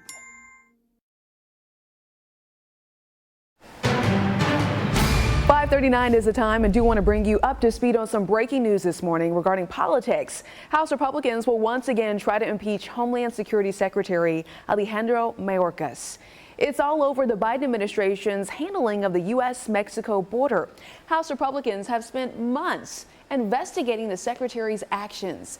An impeachment vote back on February 6th, it failed, but Republicans promised to try again. If tonight's vote passes, it would mark the first time in nearly 150 years that a cabinet secretary has been impeached. It's just about 5:40 right now. Hey, if you need a good laugh this morning, we've got it for you right here. Take a look at this. Did he have it coming? The guy you see falling down that ladder and right into a fountain pool is a burglar at a Beverly Hills home. Yeah, drone video here shows the guy coming out of a window up on a second floor after he'd already broke in, and this was part of his great escape. I guess you could say the not so great escape. So whenever he broke into the house and triggered the cameras and whatnot, it immediately alerted police, which is how they got here and serves you right. Nabbed this guy kind of quickly. I bet you might not try that again. Do we put that in the dumb criminal file, Greg? What do you think? Yeah, well, you absolutely do. And then the fact that he falls in the pool. Okay. I mean, and then the ladder just decides to add injury and insult, quite literally. I scale a house with a metal ladder. Okay, what? I'm taking a look here at the forecast. Makes some good TV, though. Taking a look here. Next weather maker is going to be dry conditions all the way until Friday. Then we get our next weather maker that goes back to some rainfall here across Middle Tennessee. So I'm going to click the button, take you through the next couple of days verbally. We're going to stop this on Friday. No rain today until Friday. That entire time, mainly sunny. Temperatures will be in the 50s and 60s. Here is Friday, 1 p.m. Cloud cover takes back over. By about 5, 6 o'clock in the evening, rain begins to move in from northwest to southeast and then takes over throughout the overnight hours. By the time you're waking up Saturday, you're much cooler with temperatures that will only be at right around 44 degrees on Saturday. But at least it's going to be a mainly dry Saturday at this point. Could these hours change a little bit here and there from start to finish? Absolutely, but the generalization is going to be mainly overnight Friday into very early Saturday. Steer clear traffic for you this morning. Let's take a good look here at our accident that we've just picked up here a short time ago. This is going to be I-65 and I-24 there on that north side. You can see for yourself police on the scene here with this particular crash, letting everybody know here this is going to be a bit of a tie-up here for the next few minutes as they make that drive in. Fortunately, they've got plenty of room to operate. They've got a dividing shoulder there in order to make sure they've got enough room, but Metro Police on the scene dealing with that. Other than that, we're doing okay. This is a live look here on another side of town. This is going to be 65 and Armory Drive on that south side. We are good to go. We're going to continue to watch the roads for you. Justin, thank you. 5:42 is the time right now. What you'll need to know if you are looking to vote early for the presidential primary. The Super Bowl may be over, but every department, 4K TVs, appliances, computers, and more. Plus, save up to an additional $1,000 on eligible items and get up to 36 months free financing at Electronic Express. In Operation Crime and Justice, we now know the identity of the woman that was killed by a box truck while walking her bike at a crosswalk. Carly Shea was on Harding Place and Lindbar Drive when Alonzo Dominguez hit her. Metro Police say that he did not show signs of impairment, but he will be issued a second state misdemeanor citation for failing to yield for a pedestrian. Continuing Operation Crime and Justice this morning, we have a 14-year-old arrested on charges of stealing a truck. This happened in Christian County, Kentucky, where police say after almost hitting a mailbox, they found the truck had been stolen. That 14-year-old admitted to stealing the truck in the old Lafayette Road area. He's charged with theft and not having a license. He's 14 again. Yeah. That teenager now in the McCracken Juvenile Detention Facility. Well, the nation has had some time to go ahead and really take in this Super Bowl win. Some mental health professionals say you may not be alone if you're still upset about the San Francisco 49ers loss. Yeah, processing the win and the loss. Fox News correspondent Christina Coleman taking a look at the psychology behind being a sports fan and why the outcome of a game hits deep for a lot of people. Super Bowl 58 may be in the past, but Kansas City Chiefs fans are still feeling the rush from their team's win. I was very nervous and really sweaty, but I got so excited at the end. As supporters of the San Francisco 49ers are still trying to come to terms with defeat. So super sad and depressed. Yeah, I really wanted it. But no matter how you feel, I'm sad, I'm really heartbroken because it means a lot. Mental health experts say it's not unusual for people's moods to be affected by their favorite team's performance. People have a very complex kind of sense of their own sense of their identity. According to Edward Hurt, psychologist at Indiana University, we can form our identity around things like work, religion, and politics, but especially sports. The big part of our identity is the teams that we root for and our fanship. And so for many of us, it's the hometown team. It's the one we grew up with. Once we start seeing ourselves represented by a team, Hurt says the connection to the players and whether they win or lose becomes more personal. Many of us think as fans that also we do contribute, even though we're not out on the fields, our rooting for their team, our support and stuff is integral to their success. That emotional investment is why Hurt says super fans can feel super bummed when their team doesn't win and vice versa. By extrapolation, we believe that, well, maybe it is the case that when our team does well, we feel better about ourselves. Meanwhile, the party still continues for the Chiefs. Their Super Bowl victory parade is scheduled for Wednesday in Kansas City. Christina Coleman, Fox News. Christina, thank you. 5:48 is the time right now, and your voice, your vote. Early voting is now underway, going 14th through the 27th. So looking ahead to tomorrow, all right, we have information for you right now at govotn.gov. Get ready today. All right, this is all for the March 5th presidential primary, again, February 14th through the 27th. Just know that the deadline has passed to get registered to vote. All right, so if you didn't get a chance to register already, you have lost your opportunity to vote in the primary. But you could go ahead and get registered now if you need to vote in the election coming up in November. Absolutely. All registered voters, though, can find the hours, the polling locations, sample ballots. We have a link to make that happen over on fox17.com. We're going to check in now because a lot of folks, well, I don't want to say a lot of folks, some of us got some snow flurries. This is very true. And it was really hit and miss in terms of who got them. For example, Erica was a hit. I was a miss. There you go. And Eric and I, we don't live too terribly far away from each other. No. But I saw a ton of snow up my blind, so it really was hit and miss. I told Jen that. You were surprised because you didn't get anything, and I woke up and I was like, whoa. Well, and of course, the kids last night were asking, are we going to school tomorrow? You're going to school. Are we going to be on a delay? You're going to school. By the way, we do have a few closures, Greg. We do. Dickson County is the closest to us here in Nashville that announced they were closing school, but everybody else, for the most part, in the primary mid-state area, y'all are in school today. Yeah, you're going to school. So then while you're at school, you know, Mom and her friends can just say, forget about the guys and go have some fun for Valentine's Day. Greg, you're cracking me up. I'm just saying, go for it. Rosé all day. Rosé all day. So here's the forecast all day long, no matter what part of it. They don't call it all day for nothing. 37 degrees at 8 a.m., 52 at noon, 49 degrees at 4 o'clock. Really, a great day today. We do have Valentine's Day tomorrow. We also have a weekend with big changes when it comes to the next chance for rain and a big cool down. We'll look at that coming up in a few minutes. Steer clear traffic out there for you this morning. We continue to watch that crash north of town. This is 65 at 24 at the junction up there. You can see Metro Police on the scene of a two-car crash up there on the shoulder, not causing big delays, thankfully, as you make that drive there from the north side. We will continue to watch this in other areas of town, but your drive times very, very good right now as we head towards our 6 o'clock hour. Well, months after a new state law went into effect, it's still unclear what access Metro's police watchdog agency will have in investigating complaints of officer misconduct. Now, members of the Community Review Board, this is the new version of the Oversight Board. This review board, members say there's a lot of uncertainty, and that is stalling their ability to look into allegations made by people living in Nashville. Now, it could all come down to how the new state law is interpreted, but a promised meeting to hash all this out between the Community Review Board, the Chief of Police, and the Mayor still hasn't happened. At least 4 months of requests by the Review Board have already backlogged. We have had contact with MMPD, specifically Chief Drake, and he does intend to meet with the Community Review Board, but it appears to be on his own time. Tonight on Fox 17 News at 9, investigative reporter Kelly Avellino is asking the Chief of Police and the Mayor again when this meeting will happen.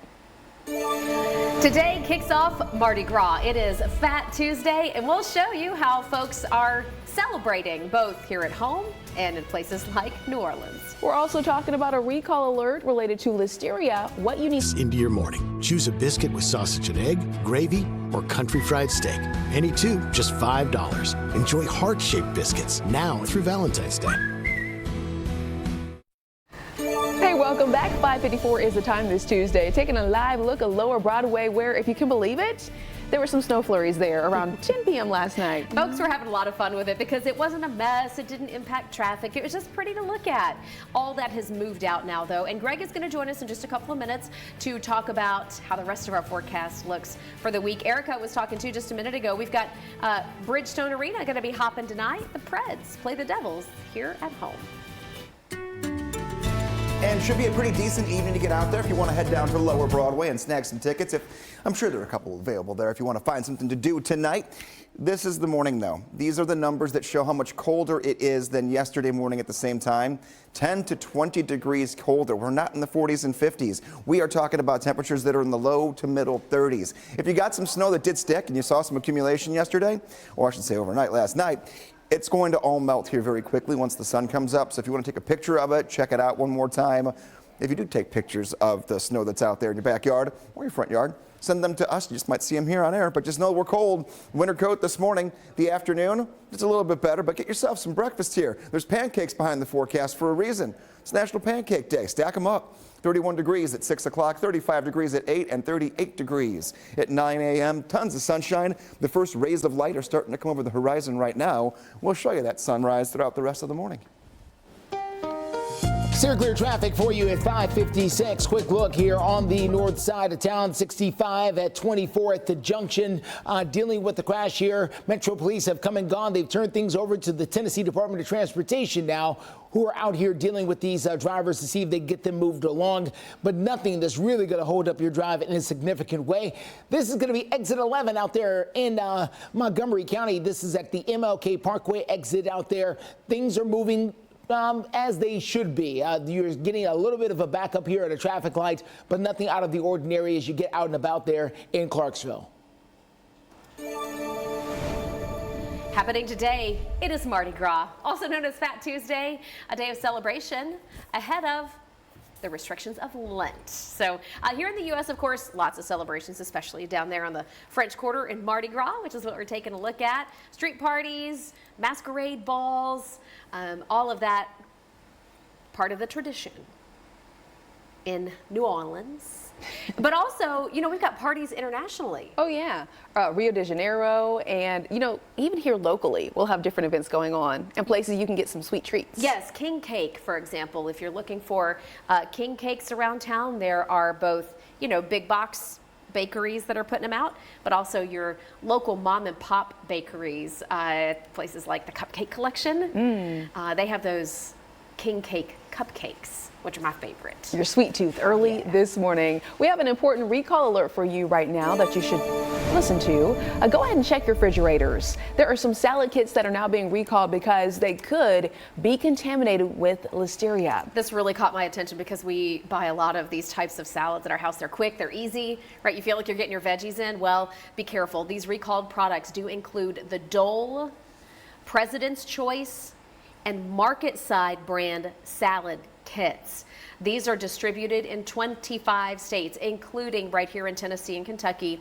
If you have any of the products that you see here on your screen, I mean, I'm looking at the Dole chopped kit. That's the avocado ranch. There's the Dole Cajun ranch chopped salad kit. I think we'll see another one here on your screen. There you go, the premium kit. That's the Endless Summer brand. So throw these away immediately for concerns of listeria, or you can return them to the store where you bought them. Well, thousands of rideshare drivers plan to walk off the job tomorrow. Uber, Lyft, and DoorDash drivers will turn off their apps to protest significant pay decreases. That's according to rideshare drivers across the country. Now, the Justice for App Workers Coalition says its members will not take rides to or from airports in 10 cities on Valentine's Day. Drivers also plan to rally over at airports in several cities. Again, this is happening across the country. And based on our investigating into this, it does include Austin, Miami, Newark, and then Chicago. So, you know, you might have to think about that if you're heading to one of those cities, or we might see some of those impacts right here in Nashville. We'll let you know for sure if we do. All right, just about 6 o'clock. Promotional consideration for this program provided by Ponce Law.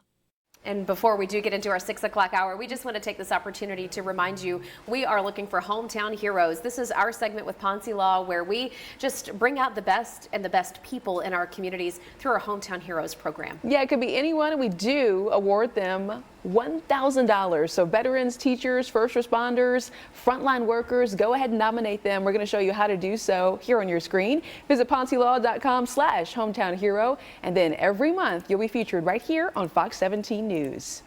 Promotional consideration for this program provided by Ponce Law. You're watching Fox 17 News This Morning, your Code Red station.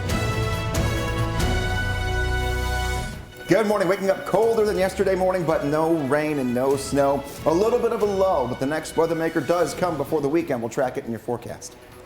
Steer clear traffic, still watching that crash on the north side, 65 at 24. We'll tell you the best ways to steer clear. And we do want to thank you for waking up with us here on a Tuesday morning. For Fox 17 News, I'm Erica Glover. And I'm Jennifer Waddell. Let's get straight to our top story this 6 o'clock hour. I know a lot of you got some snow last night. Most of it did not stick, but we were hearing from so many of you, seeing your great pictures and your videos. Were you excited to see it last night? It's a live poll active right now over on our Fox Nashville Twitter account. If you don't have Twitter, no worries. You can scan the QR code and it'll give you a direct link to just get involved with us. You can also head over to our Facebook page. Right now, 67% of you say no, you were not excited to see it. Well, listen, if you're not excited to see it, don't worry, because I think a lot of folks slept through it anyway, and you're waking up and you're saying, wait, there were snow flurries? That's so very true. The timing of it here was either you had just climbed into bed or you did right after it. So if you missed it and you didn't want to see it, okay, good for you. Or maybe you did see it and it's still sticking to your lawn a little bit. Just close the blinds and wait about an hour or two and it'll go away. Melts really quickly today. A nice forecast ahead. Wet pavement this morning, might be a slick spot or two on elevated roads, but other than that, we're not seeing a bunch of snow cover across Middle Tennessee. Sunny and near 50 later on today. So some good new things for us here today. Next weather maker is going to be Friday, very late in the day into Saturday, but we're all clear for code red. Sunshine and sunglasses. That's the name of the game for later on this afternoon. And even really once the sun comes up around an hour from now, we need in the shades as well. Tap the radar, nothing being picked up for us. That's where we're going to go for the next few days. 52 degrees and some sunshine. That's your Tuesday forecast. 60 on your Wednesday. 62 on Thursday, and then a little more unsettled late Friday into Saturday. Dip in temperature. We're going to track that weather maker coming up for you here in about 6 minutes in the next check of your Code Red forecast. Steer clear traffic for you this morning. Let's get you out to I-65 at I-24 on the north side. Looks like they're helping to change a flat tire out there on the shoulder of the road. And let me tell you, I know from experience, if you need help changing a flat tire, you cannot have better help than the folks there at the Tennessee Department of Transportation. They've got all the tools you could possibly need right there in the back of that truck to tackle any flat tire needs that you have. So hopefully they can get that taken care of pretty fast. Other than that, we're doing okay. This is I-24 near Hickory Hollow on that drive coming in from Antioch. We're going to check in on your drive times coming up in a few. Justin, thank you. We also want to let y'all know that some schools are delayed or closed today because of those snow flurries. Take a look at your screen. Benton, Houston, and Humphreys County schools, they are operating on a 2-hour delay. United Christian Academy is closed. Dickson County closed. Really, none of our mid-state proper schools are in a delay or a closure for today because we just didn't have anything that impacts travel. So there you go. If this changes at all, we will be updating you live through 9. And speaking of updates, Fox 17 News at the scene of a house fire early this morning in Madison. And sadly, the family who lives in this home was also victimized in the tornadoes that we had. We have learned that the woman in the house at the time did get out safely. Thank goodness. We also had a chance to talk with a family member here on Sarver Lane in Madison. Yeah, so that family just telling us how heartbroken they were, and thankfully they were saying that the person that was inside of that home was able to get out.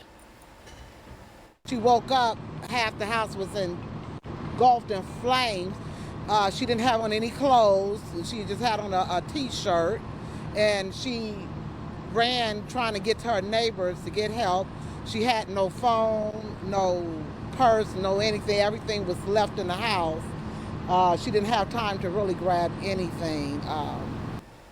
Wow, so they are still investigating that cause of the fire, and we'll bring you some more updates shortly. Also, breaking news this morning, the Senate has now passed a $95 billion package to aid Ukraine, Israel, and Taiwan after debating this bill overnight. Yeah, we're getting some more updates. We do understand the vote came after a small group of Republicans opposed to the $60 billion for Ukraine. They held the Senate floor through the night, using the final hours of debate to argue that the U.S. should focus on its own problems. So when we look at this story more, we understand that before sending more money overseas, they said we got to focus on our issues. More than a dozen Republicans voted with almost all Democrats to go ahead and pass the package. It now heads to, well, an uncertain future in the House where hardline Republicans oppose the legislation. And as Erica said, most of them say we need to be putting money toward our issues here at home before sending it to special interests and overseas. Happening today, the Tennessee Valley Authority will be back in Cheatham County to answer your questions about a proposed natural gas pipeline. Also a plant that would go in there. A lot of folks in this community in Cheatham County have said they feel like they're in a battle like David versus Goliath, like them going up against the TVA. Now, the TVA's proposed location is about 4 miles from Ashland City in Pleasant View. Tonight's meeting will include a public question and answer session. So if you have strong feelings about this, we would encourage you to go be there. 6 o'clock tonight. This is at the Cheatham County Middle School gym. And it's always our goal to keep you in the know. So we want you to go ahead and sign up for the Fox 17 newsletter. Get local and national news delivered right to your inbox by signing up for our daily newsletter. You can find it right here. It's on the homepage of fox17.com. 6:06 is the time, and new this morning, a report to lawmakers on Tennessee National Guard troops now stationed at the southern border. Justin McFarland going to break down that report. And right now, Fox 17 News showing you a live look at what's happening this Tuesday morning. Oh, beautiful sunrise. How about that? We have some snow flurries overnight, and then we wake up to this. Visit budgetbreaks.com for locations and coupons. This Fox 17 This Morning newscast is sponsored by Ponce Law.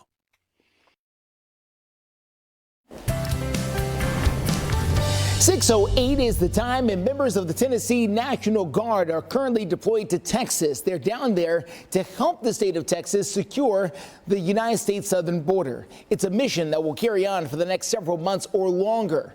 Now, the Tennessee Major General for the National Guard recently told lawmakers that he expects the next 2 rounds of troops will cost the state around $1.6 million. Take a listen. We ask for volunteers. We are the volunteer state, and we typically have no issues whatsoever getting those, and we didn't this time. If we ask for 100 volunteers, we'll get 250. So then it becomes matching those soldiers with the right jobs as to what our taskings are out there. So back to your original question, yes, it's 2 waves of 50, but that's probably going to cost us about 45 soldiers. Now, the Major General went on to say a lot of the soldiers who go down for the first round end up staying, so they don't have to have multiple rounds of soldiers. They just stay for an extended period of time. The next deployment is scheduled to happen coming up in mid-March. And coming up in our 7 o'clock hour, we're going to hear from one lawmaker in particular who's concerned about terrorism on the southern border. 6:10 your time, taking a look at your code red forecast this morning, and this is going to be a pretty decent stretch of weather for a good 3 or 4 days. Just note that we're colder, and each morning will be in the 30s until we get to the weekend. So we're back to a winter coat again. It is February, though, so I mean, you kind of expect it. Clear sky for us, so nothing to worry about there. We'll keep the sky clear throughout the afternoon, and really most of the next 4 days, more sunshine than anything else. Temperatures in the 50s today. We'll be right near 60 degrees tomorrow into your Thursday and even Friday. Pretty warm. Speaking of Friday, here's 1 p.m. I'm going to stop it right there and roll it into 7 o'clock. This is taking us here into the overnight hours. So a batch of rain moves in. That's our next weather maker. Friday, right around dinner time it starts. It'll end by around breakfast time on Saturday. Brings in cooler air. I want you to take a look here on the 7-day forecast again because there is a little spike in the temperature. 52 degrees today, 60 tomorrow, and then look at the weekend. 58 on Friday. That rain moves in and out. A little breezy on Saturday at 44. Colder nighttime temperature. Saturday night all the way down to 28. And then 50 degrees your high for Sunday. I'm not saying don't make plans. Just know that it won't be nearly as warm as the days that lead up to this upcoming weekend.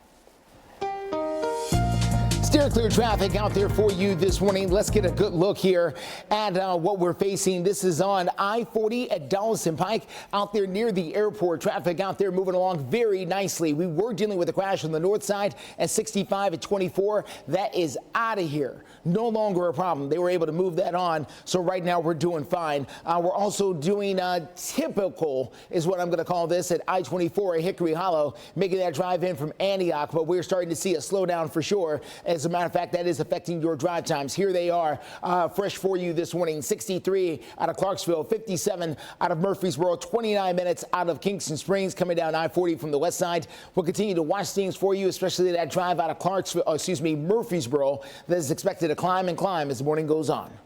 Well, coming up, after a Blount County Sheriff's deputy was shot and killed in the line of duty, we're going to tell you about charges for others in connection to Kenneth DeHart, the latest on the suspect. Forget buying a house. People are now focusing on doom spending. I'm Madison All. Percent financing. Don't miss 0.9%. Search a local Honda dealer today. This Fox 17 This Morning newscast is sponsored by Sarah Chevrolet Buick GMC of Nashville. Good morning, 6:14 is the time right now. We have an update this morning after the Blount County deputy was shot and killed last week, and another deputy was injured, as police now say the accused shooter's girlfriend and brother are officially facing charges. Well, the accused shooter, Kenneth DeHart, is still on the run with a $100,000 reward for help finding him. Carrie Matthews, though, is out of jail. She posted a $350,000 bond after she was in court just yesterday. And she's accused of tipping DeHart off once officers came to her home shortly after the shooting. Yeah, her next court date is set for March 15th.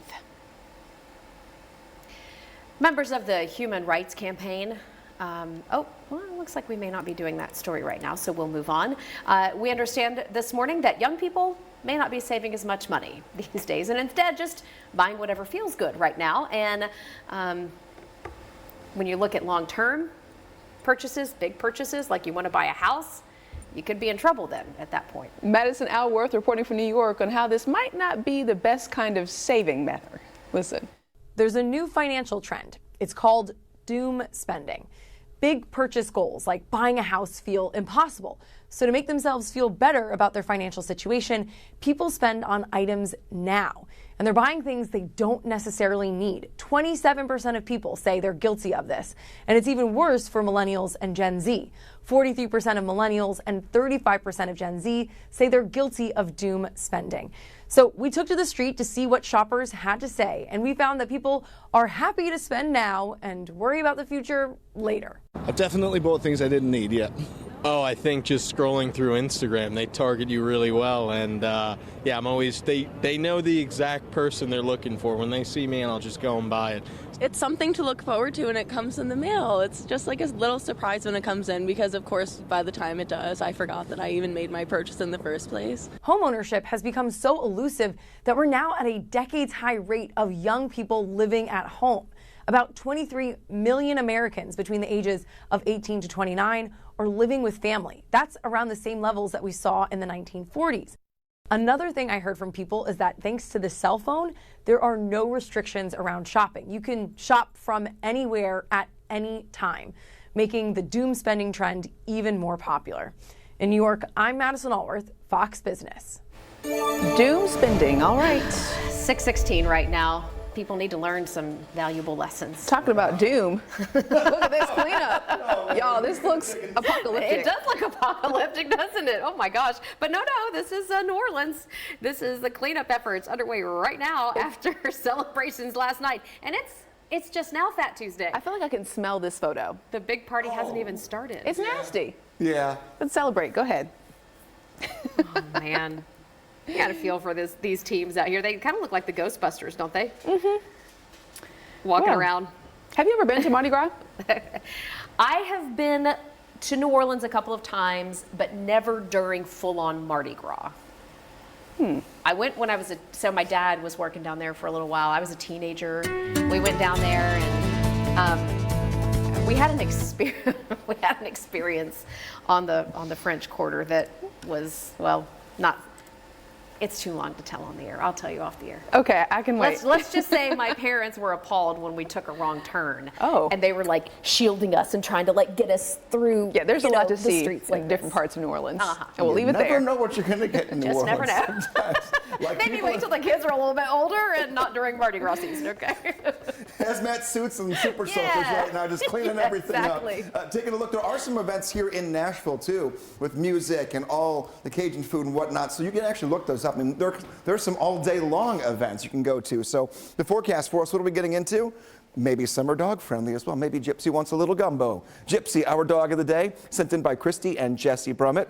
And this is a forecast where it's a good walking day. I mean, a great walking day. 38 degrees at 9 o'clock, 49 at noon, 53 degrees at 3 p.m. Taking a look, sunshine the entire day. Nothing to worry about there. We take a look at our dog walking forecast. The morning hours are all going to be a little bit chilly. And then we get a little better pushing toward the afternoon. This is the coolest day until the weekend. You can send us your photos by going to Facebook, meteorologist Greg Bovis. You find that post pinned at the top. Leave your name, the dog. Of course, you got to send the photo and where you're from if you want to. You can see your picture right here on Fox 17 News this morning. Forecast for us. Overall looks good. I said we're great until we get to the weekend itself. That is when things get a little cooler. Highs go from the 60s tomorrow, Thursday, and Friday to 44 on Saturday and 50 on Sunday. Sunday's the outdoor day because Saturday, Not quite as cold of a start, but a little bit more of a cloudy and windy day after rain moves away very early on your Saturday. Coming up in a few, we'll take a look at that tracking of that and talk about your Valentine's Day forecast for tomorrow. We'll break that down hour by hour for you as well. Steer clear traffic out there for you this morning. Let's get a look at I-24, the I-65 junction there on the north side. Traffic starting to slow down as you make that drive in.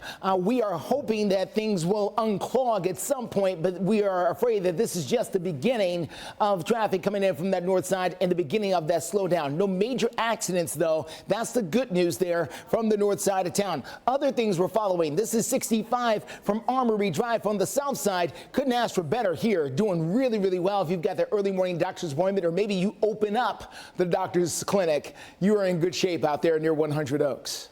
A bill now headed to Governor Bill Lee would give marriage officiants the power to refuse to marry people whose marriages they disagree with. But some people say that's not necessary. This bill would add 10 words to Tennessee law, and in short, a person could not be required to officiate a wedding that would also include pastors and others with the power to marry who do not have to perform ceremonies for or involving members of the LGBTQ community.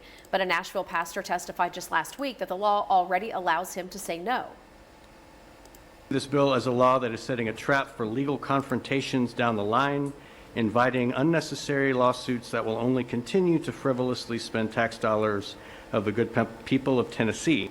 The House bill passing 74-22 last March, so the full Senate also approving it last night. Members of the Human Rights Campaign and Tennessee Equality Project will be at the Capitol today talking about this and other bills. We'll let you know how that develops. Coming up on Fox 17 News this Tuesday morning, one of the men accused of a double murder has been found guilty. We're going to share more on his sentence and the details of this case. And right now, good morning to you on this Tuesday. It is February 13th. Some people call this Galentine's Day. Tomorrow being Valentine's Day. Fun fact I'm going to share. Erica and I are not big Valentine's Day gals. Well, hold on now. My husband is watching. Now, that doesn't mean you don't go get a card or just a little something to show that you care. For example, 50% off. The President's Day sale going on now, only at Ashley.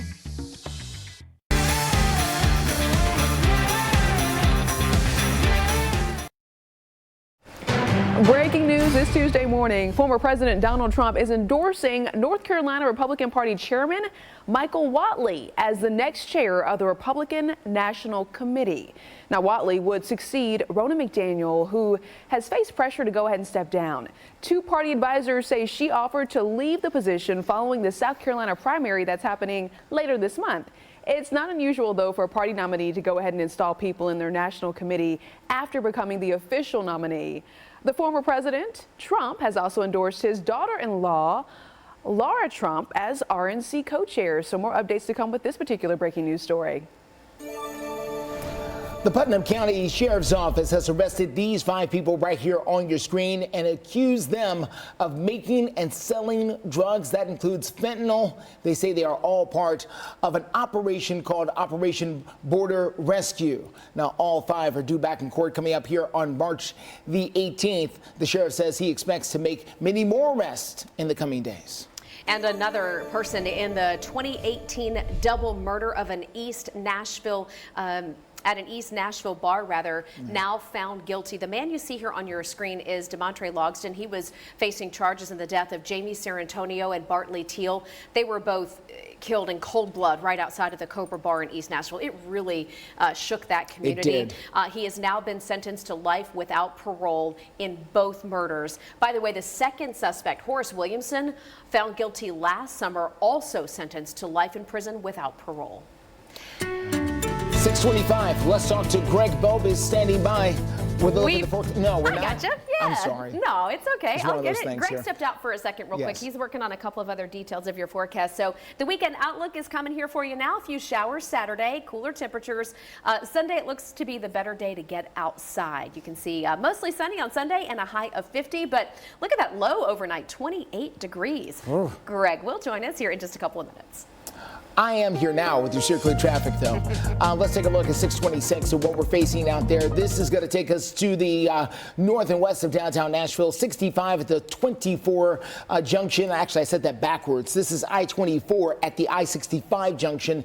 Coming in from places like Whites Creek and Jolton, you can see how the traffic is slowing down the closer and closer you get to downtown Nashville. And this is going to be something that's going to be with us here for the duration of the morning. It's that time of day here as you make your way in. Same can be said coming in from Rutherford County. This is a live look here at I-24 as you make that drive up near Waldron Road in Laverne. Things also very slow. We are now officially over an hour in your drive time coming in from Murfreesboro. About 62 minutes on that drive right now. A well-known Nashville restaurant facing big trouble right now. Why the airport says time's up for Monell's at the Manor and the fight to save it. And listen, I want to continue the conversation this morning about Valentine's Day as we take a live look from Nashville. Okay. Maybe you were going to take your significant other out to dinner. Even if Valentine's Day isn't really their thing. Yeah.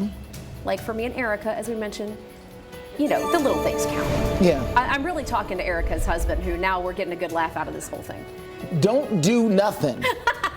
Do something. Like I said, even Valentine's if it's just Day a card. is not my thing.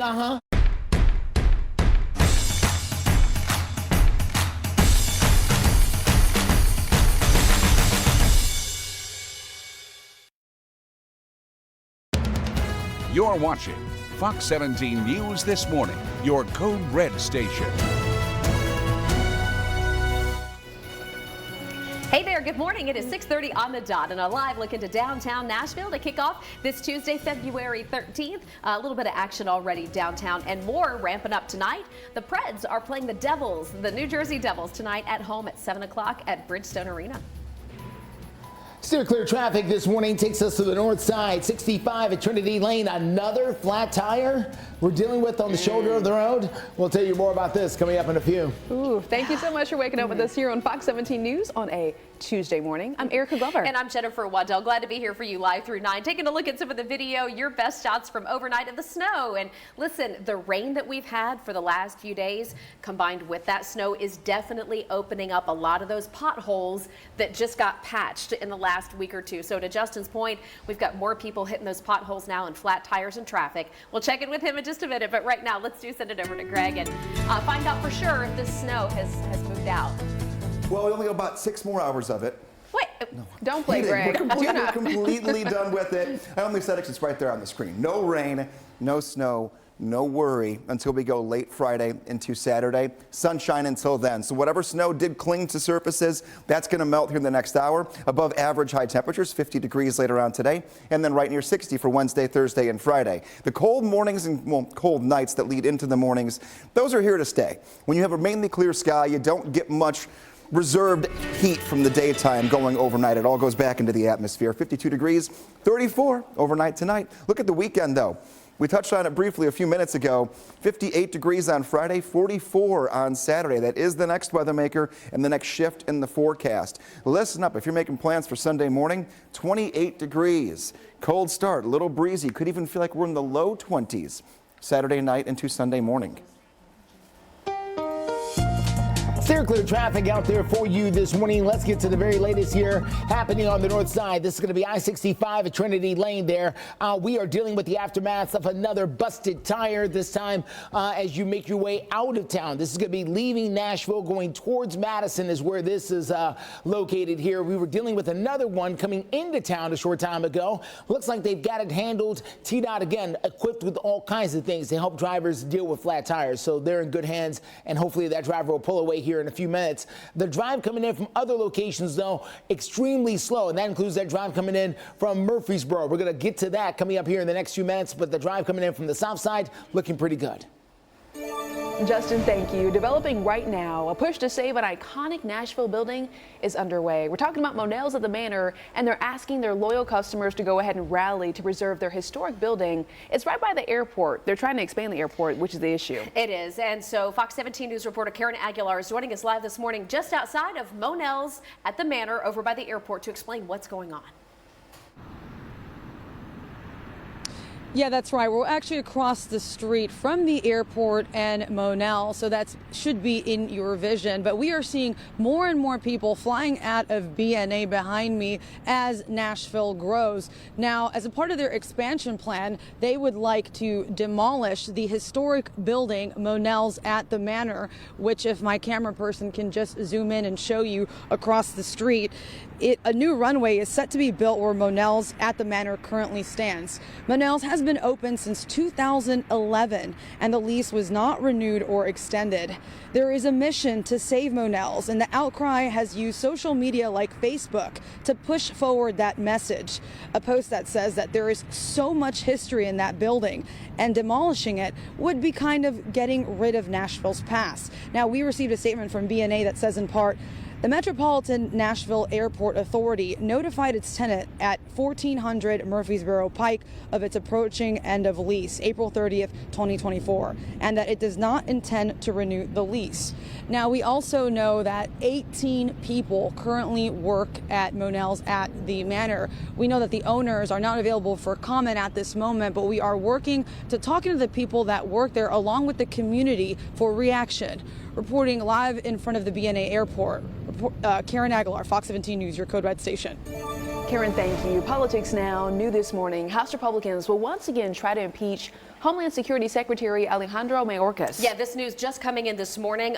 This is all in regards to the Biden administration's handling of the U.S.-Mexico border. House Republicans have spent months investigating the secretary's actions. An impeachment vote back on February 6th failed, but Republicans promised to try again. And by the way, one of our Tennessee representatives is leading this effort, Mark Green. If tonight's vote passes, it would mark the first time in nearly 150 years that a cabinet secretary has been impeached. And by the way, speaking of the crisis at the southern border, we've also learned this morning, in case you missed it, that our Tennessee National Guard troops are now deployed there. Looking ahead, if you ever wondered what it will be like to be a police officer, now is your chance. Going to tell you why. The Metro Police Department, they are accepting applications for their Community Police Academy. Now, you will get to see presentations from the Titans Unit, Youth Services, Criminal Investigations, and other guest speakers.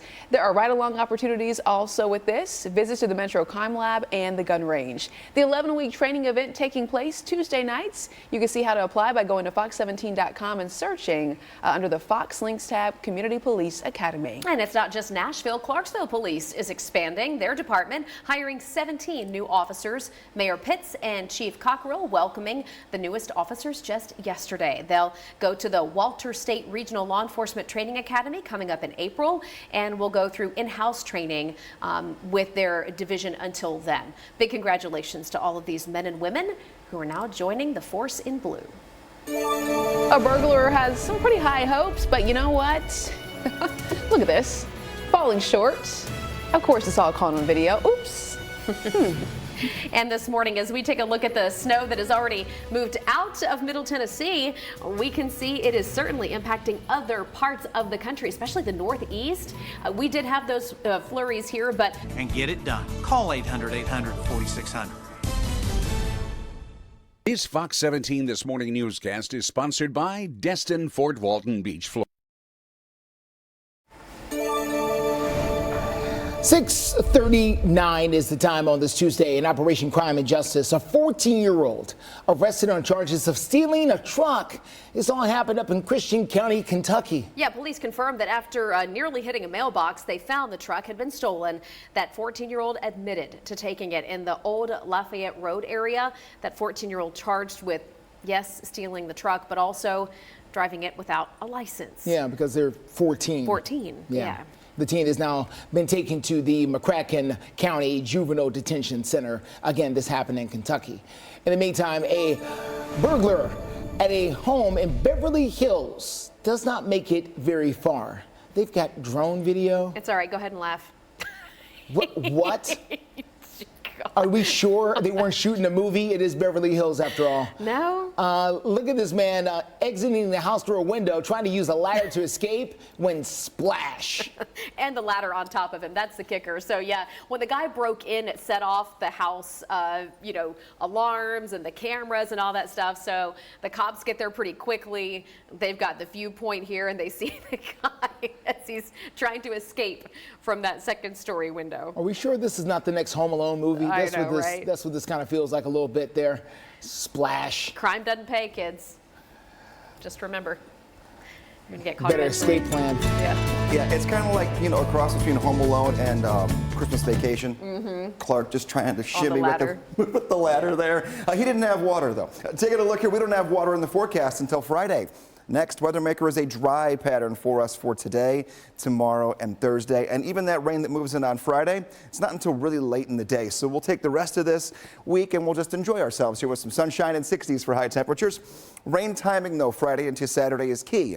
Do we wash out the daylight hours or do we have most of the rain overnight? That's a real big difference in plans.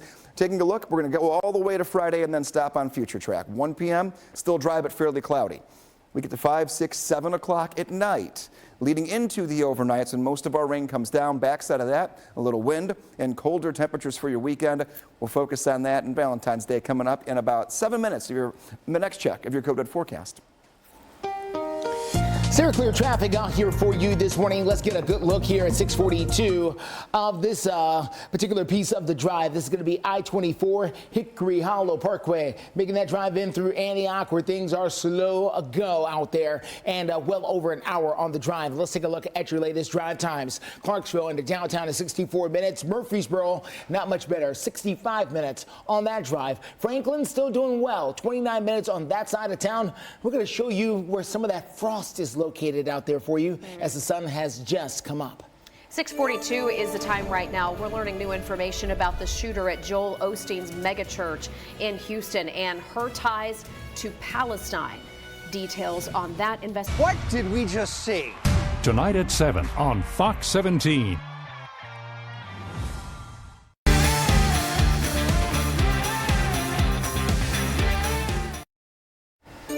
Good morning and welcome back to Fox 17 News this morning. Glad to be here for you to kick off your Tuesday. Operation Crime and Justice right now, and we have now learned the identity of the woman killed by a box truck while she was walking her bike at a crosswalk.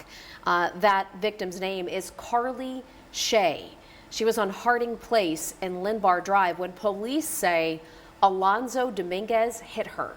Metro Police say Dominguez did not show signs of impairment, but he will be issued a second state misdemeanor citation for failing to yield to a pedestrian. New details emerging now with regards to the shooter at Joel Osteen's Lakewood Church over the weekend in Houston.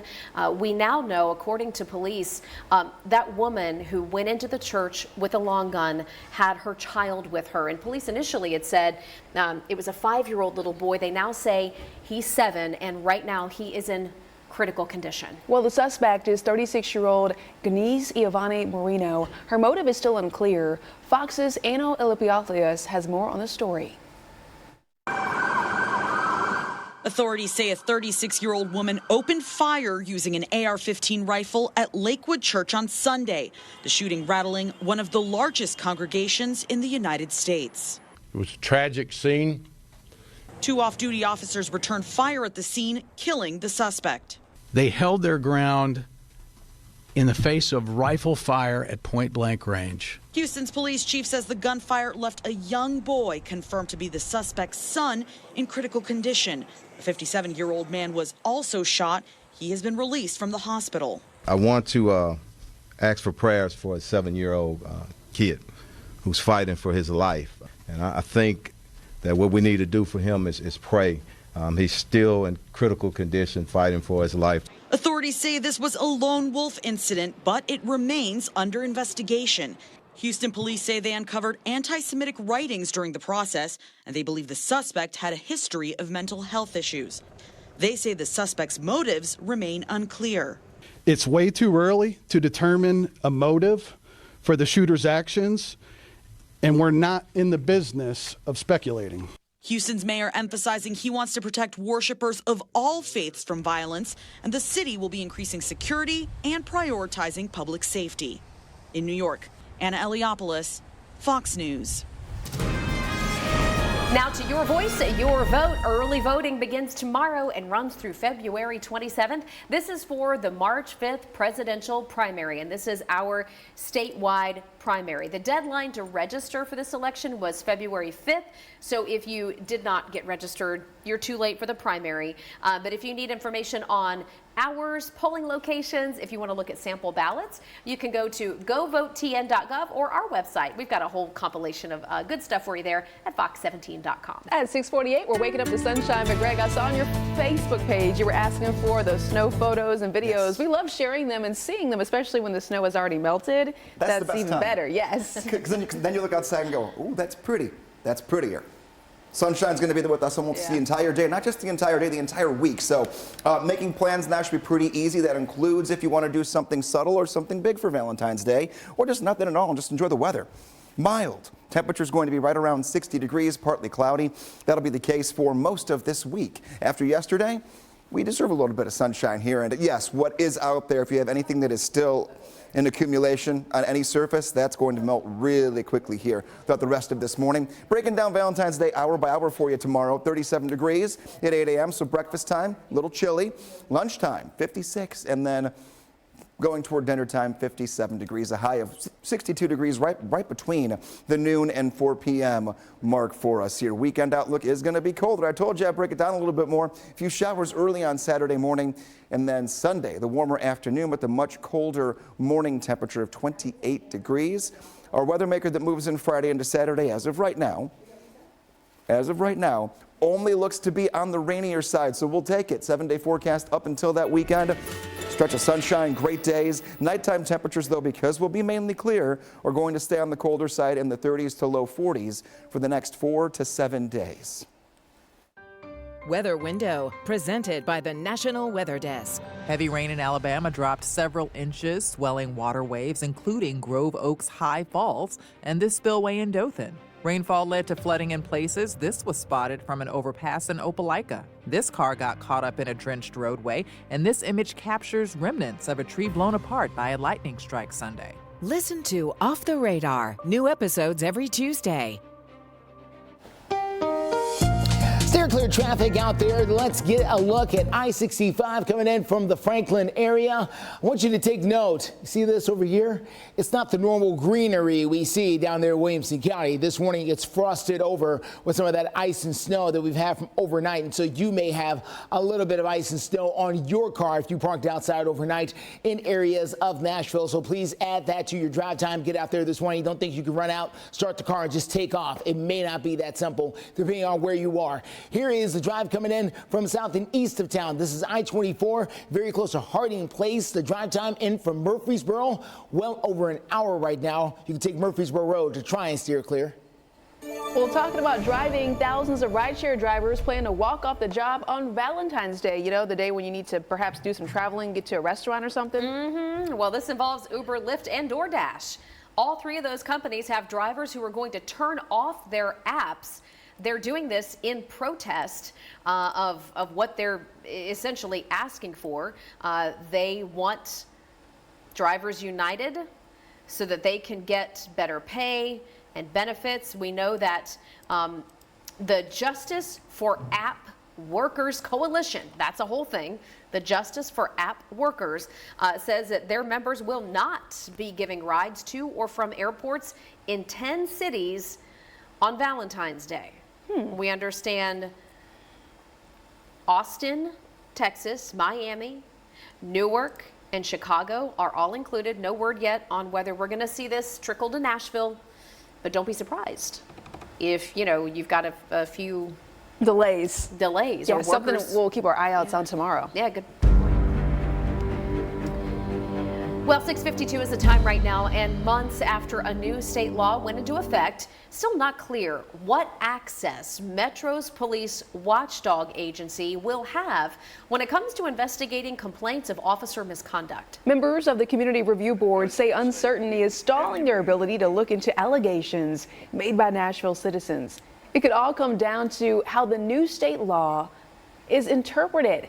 But a promised meeting to hash it all out between the Community Review Board, the Chief of Police, and the Mayor, that still has not happened. This after at least 4 months of requests by the Review Board. Listen. We have had contact with MNPD, specifically Chief Drake, and he does intend to meet with the Community Review Board, but it appears to be on his own time. Tonight on Fox 17 News at 9, investigative reporter Kelly Avellino is asking the Chief of Police and the Mayor again when this meeting will happen. Well, it's February 13th, which means Mardi Gras celebrations. We're going to show you how folks are celebrating and also share that unique perspective of the history behind this. And hey, you'll want to check the fridge this morning, especially if you buy a lot of the bagged chopped salad kits. There is Now during the Jeep President's Day sales event, get up to 15% below MSRP on select 2023 Jeep brand vehicles.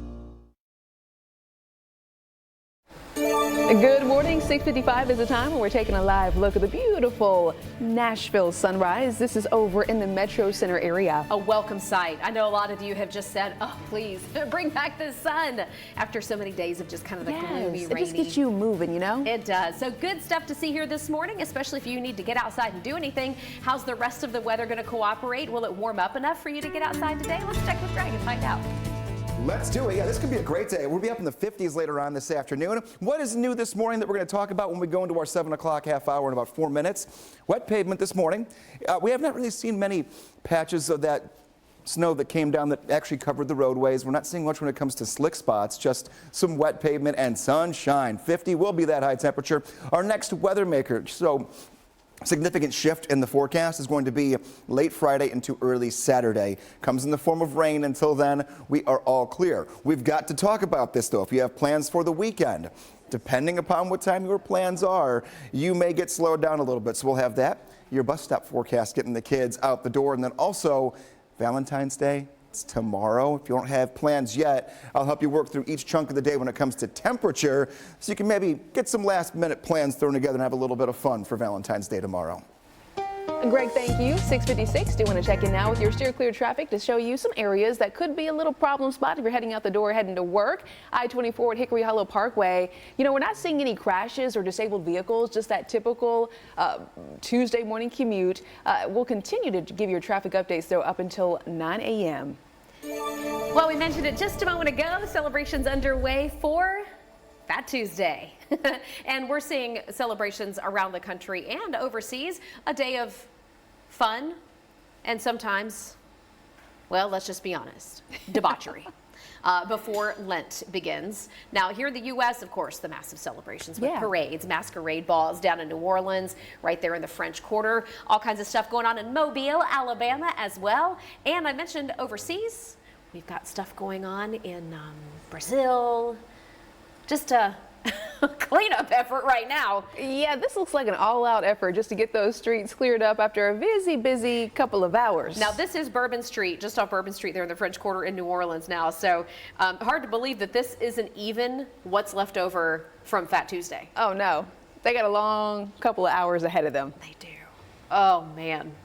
What a mess. You think it's bad in Nashville after a I know, I'm thinking about how we clear our night. Streets out, but this is a whole nother effort, bringing in all those vehicles, trying to get everything washed away. That is next By level. the way, Fat Tuesday always lands 47 days before Easter and a day before Ash Wednesday. Right, and so Lent will begin tomorrow. Oh, by the way, hey, if you are thinking about doing a little something to celebrate Fat Tuesday today, you could go get a king cake from one of our local bakeries. Places like the Cupcake Collection in Germantown, they have a king cake cupcake, which is delicious. Just save some for us if we're thinking about heading over there after work to get some for ourselves. And talking about food, we want to let you know about this recall alert. Check your refrigerators, okay? Some salad kits are being recalled because they could be contaminated with listeria. The recalled products include Dole President's Choice and Market Side brand salad kits. So we're showing you the kits right there on the screen. Yeah, Endless Summer, that Dole kit, the Dole Chopped Avocado Ranch kit. These are very popular, especially for busy families, right? Yes. You're trying to get the veggies in, but keep it easy. These salads, though, unfortunately distributed in 25 states, including Tennessee and Kentucky. And again, the big concern here is listeria contamination. So if you have any of these, especially the chopped salad kits, make sure you throw it away or return it to the store. We want to take a quick look at what's trending over on Fox17.com to see what stories are interesting you the most. I see some stories scrolling on the trending section.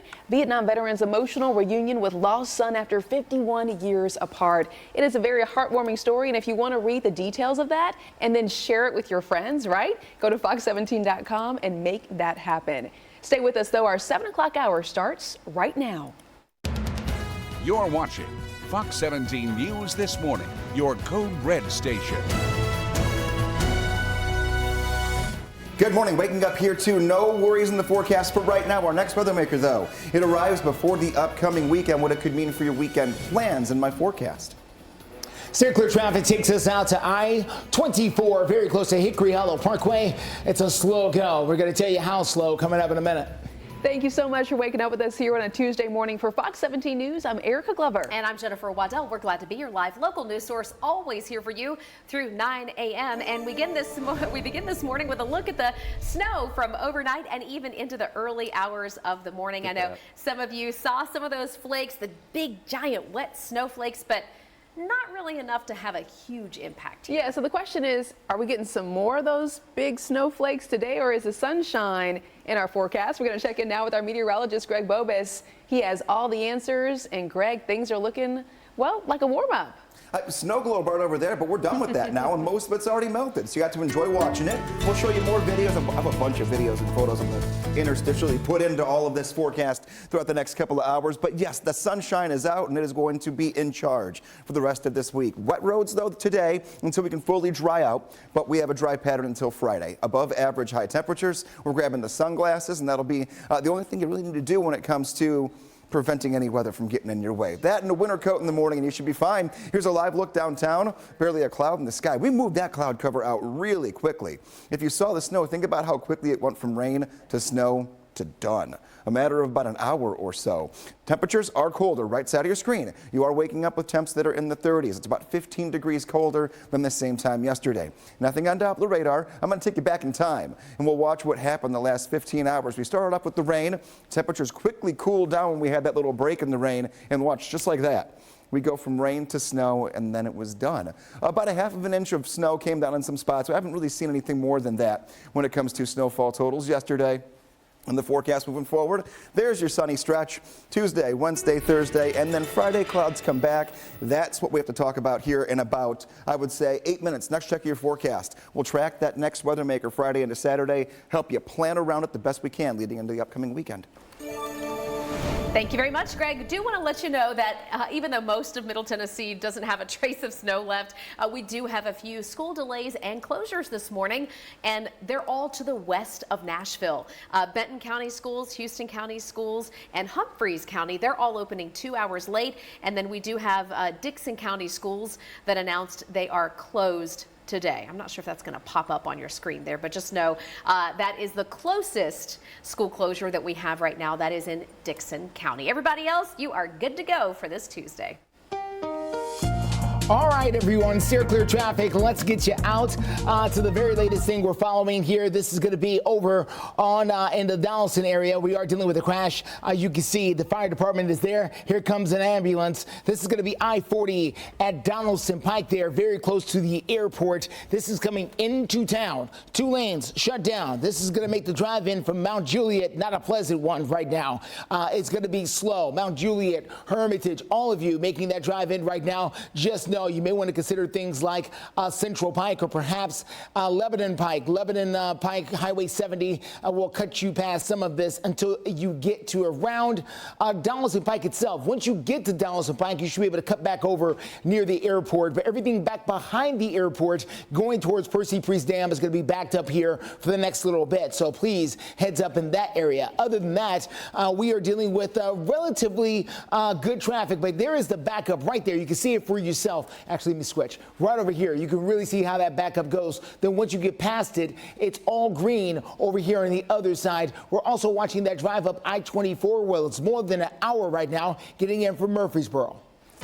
All right, Justin, now to an update from breaking news. Earlier this Tuesday morning, Metro Dispatch confirming crews were at the scene of a house fire over in Madison, and that's where our crews were getting this video. It happened over on Sevier Avenue. This is very close to Anderson Lane and Gallatin Road. We did have the chance to speak with a loved one who told us about the memories they shared inside of this Madison home. Yeah, reliving the fact that her family member lived in this home and made it through the tornadoes that blew through Madison. Folks, Sarver Road is right near the primary hit zone for that tornado. So she made it through that, and then her house catches fire overnight. She made it out with just the shirt on her back. Family members, again, telling Fox 17 News reporter Karen Aguilar that they were just so grateful for a neighbor close by who took her in. And as we work to get an update on what caused the fire, we'll be bringing that to you live through 9 a.m. Developing right now is a push to save an iconic Nashville building. Monell's at the Manor. They're asking their loyal customers to rally and preserve their historic building. It's right by the airport, okay? And B&A is trying to expand, so that's the issue at hand. Yeah, they want that space. They want that land. Fox 17 News reporter Karen Aguilar joining us outside Monell's at the Manor with an update right now. As Nashville grows, so does B&A's efforts to expand. They want to allow more flights to come in and out of that runway behind me. But as part of that expansion plan, they want to demolish the historic Monell's at the Manor, which is across the street there. Monell's is a community staple and has been open since 2011. There is a mission to save Monell's, and the outcry has used social media like Facebook to push forward that message. A post says that there is so much history in that building, and implying that demolishing it would be getting rid of Nashville's past. A statement from B&A says in part, quote, Metropolitan Nashville Airport Authority notified its tenant at 1400 Murfreesboro Pike of its approaching end of lease, April 30th, 2024, and that it does not intend to renew the lease. We are working to talk to the owners of Monell's at the Manor, along with trying to get community reaction. Reporting in Nashville, Karen Aguilar, Fox 17 News, your Code Red station.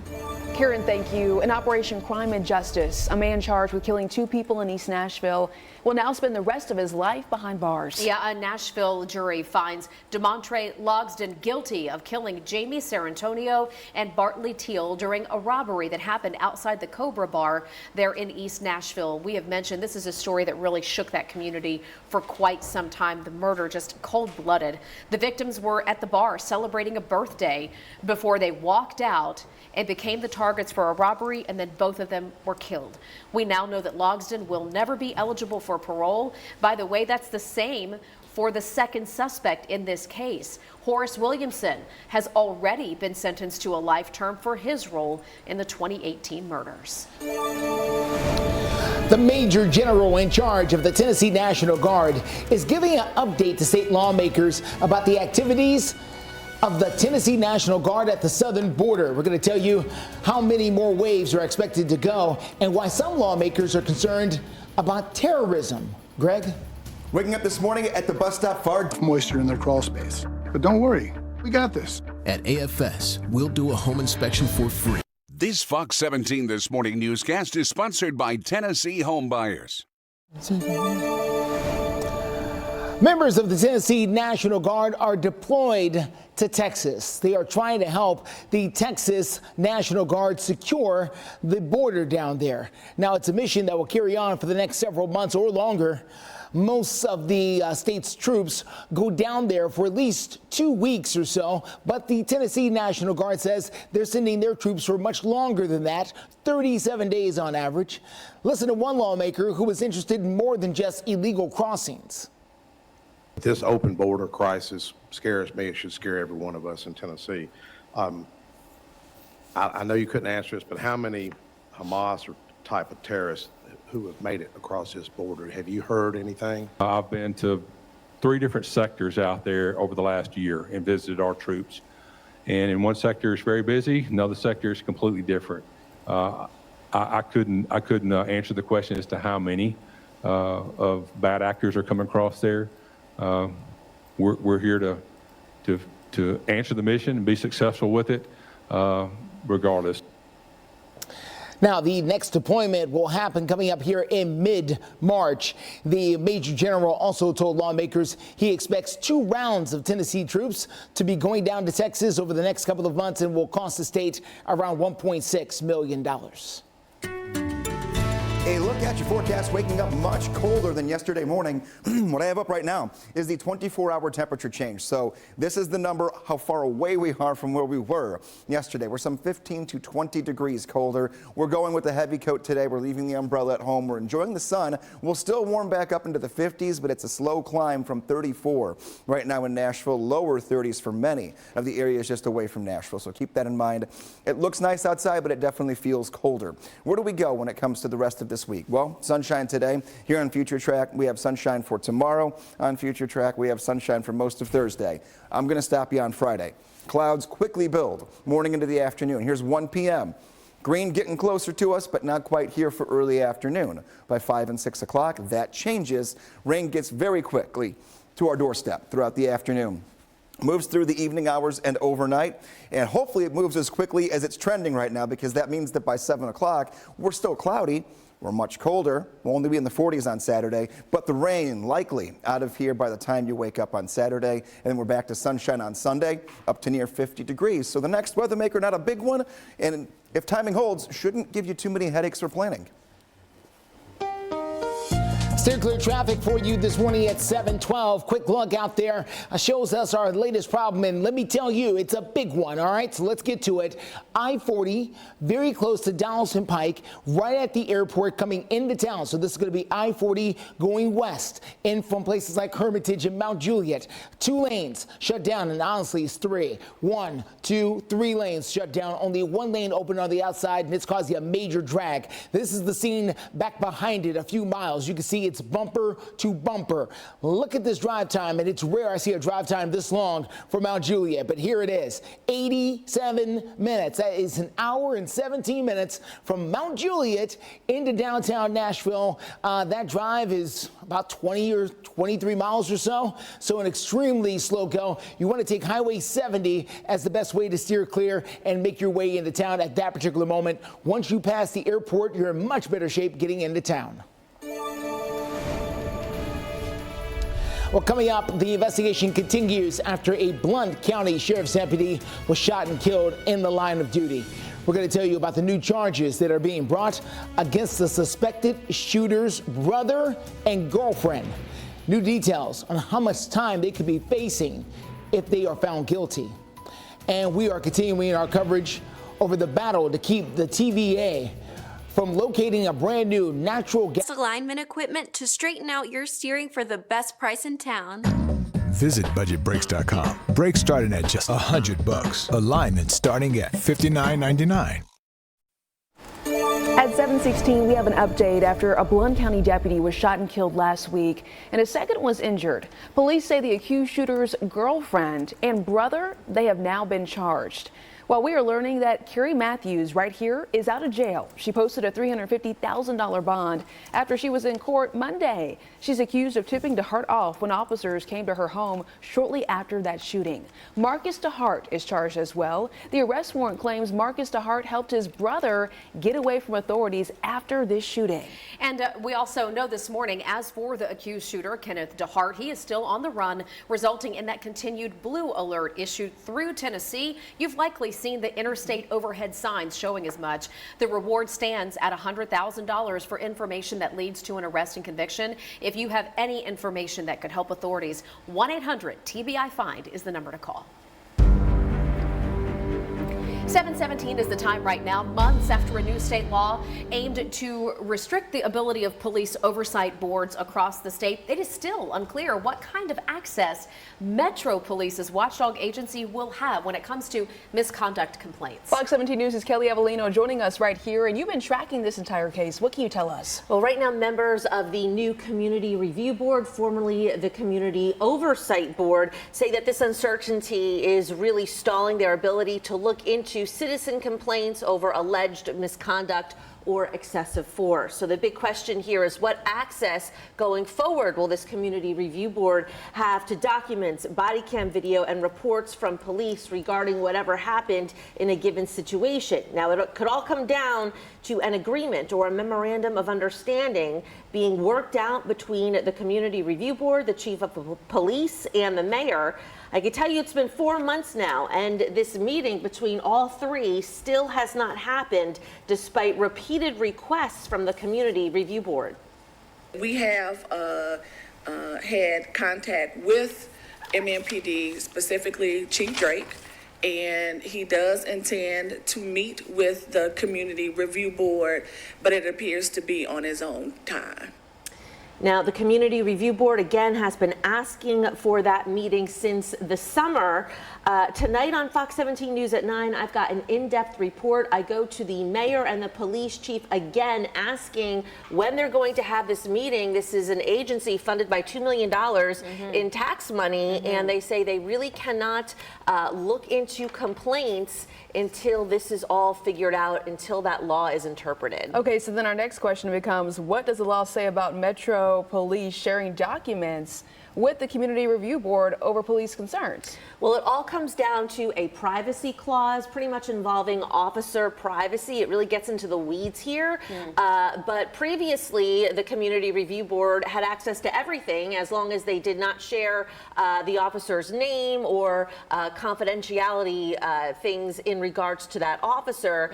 Now, the stance of some, including the city's Metro Department potentially, is that they cannot get some of these same documents. At the same time, again, it all comes down to how the law is interpreted. Once a police investigation is closed, anybody from the public can get access to those documents as long as things like the officer's address or social security number are redacted or aren't there. So there's a lot of debate here over what they can and can't get. Again, it really needs to be worked out so this community review board, $2 million in tax money, can resume their work. All right. I know we'll be looking forward to your in-depth report tonight. Kelly, thank you so much. Right now, 7:20 is the time, and we're going to go straight over to the weather department and see what Greg's got cooking.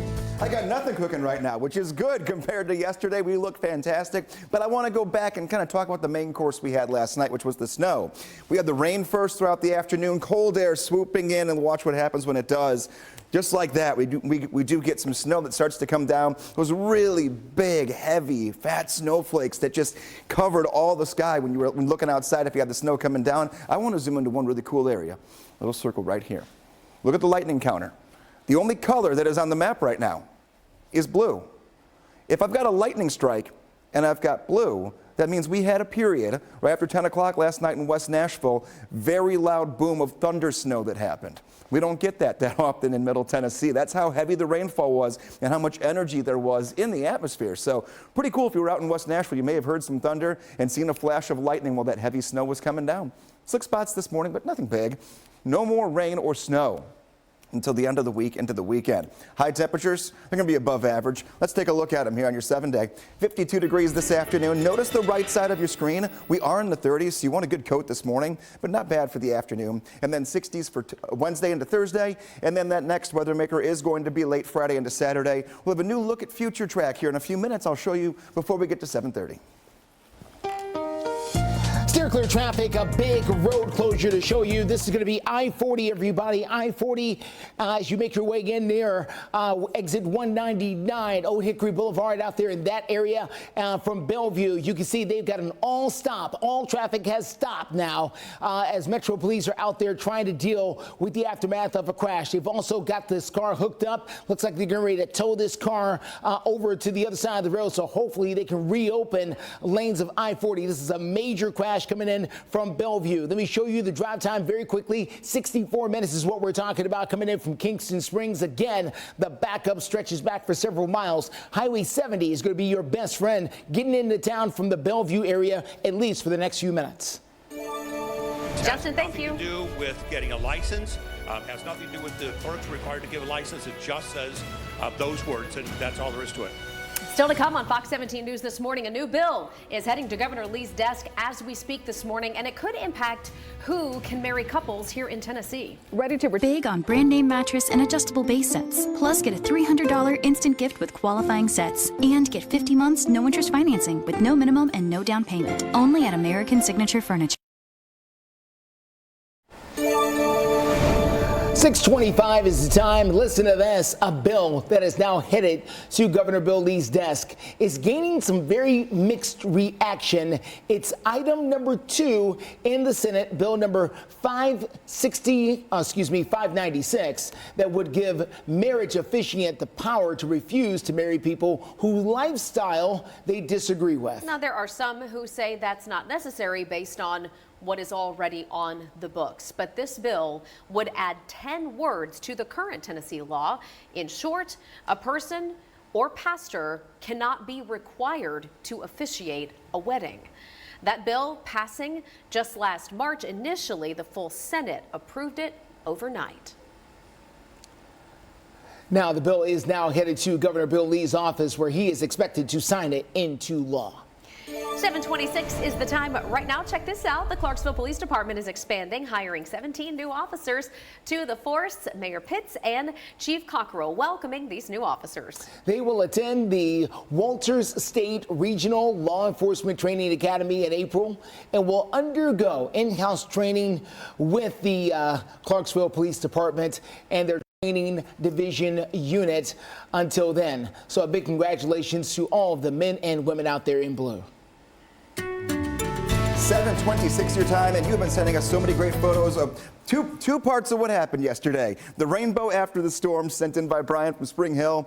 We got a lot of great rainbow photos. Look at that, gorgeous there with that blue sky behind it. And we also have a lot of snow photos and videos coming your way shortly. That was the second half. Looking ahead to the weekend, much cooler. Until then, we're in the 30s right now. We'll be in the low 50s and sunny later this afternoon. Steer clear traffic this morning. Let's get you out to I-40. This is near Highway 70 out there in the Bellevue area. Good news is traffic has reopened at least some lanes. At one point, all 4 lanes of traffic were shut down because of an early morning crash. Crews have been out there trying to work to get the road reopened, but traffic is still extremely slow. More than an hour coming in from Kingston Springs. You want to take Highway 70 is the best way to steer clear. We have a breaking news story that is developing here on Fox 17 News out of Benton County. That's where crews say a man is now behind bars after being accused of shooting at someone on the interstate. Now, we're trying to figure out exactly where it happened, but we do understand it happened near mile marker 146. We're told that Tennessee Highway Patrol, THP, did end up arresting the suspect who was being charged with aggravated assault. It's a story that will continue updating online and on air this morning. Gary Sutton has been on death row for 32 years, but now 3 witnesses in this case include a disgraced medical examiner are casting doubt on his guilt. Coming up at around 7:45 this morning, Fox 17 News will take a closer look at some of the new evidence and tell you exactly why some say this case deserves a closer look before it's too late. And waking up this morning, blue sky. Join today for just $1 down, $10 a month. Cancel anytime. Deal ends Friday, February 16th.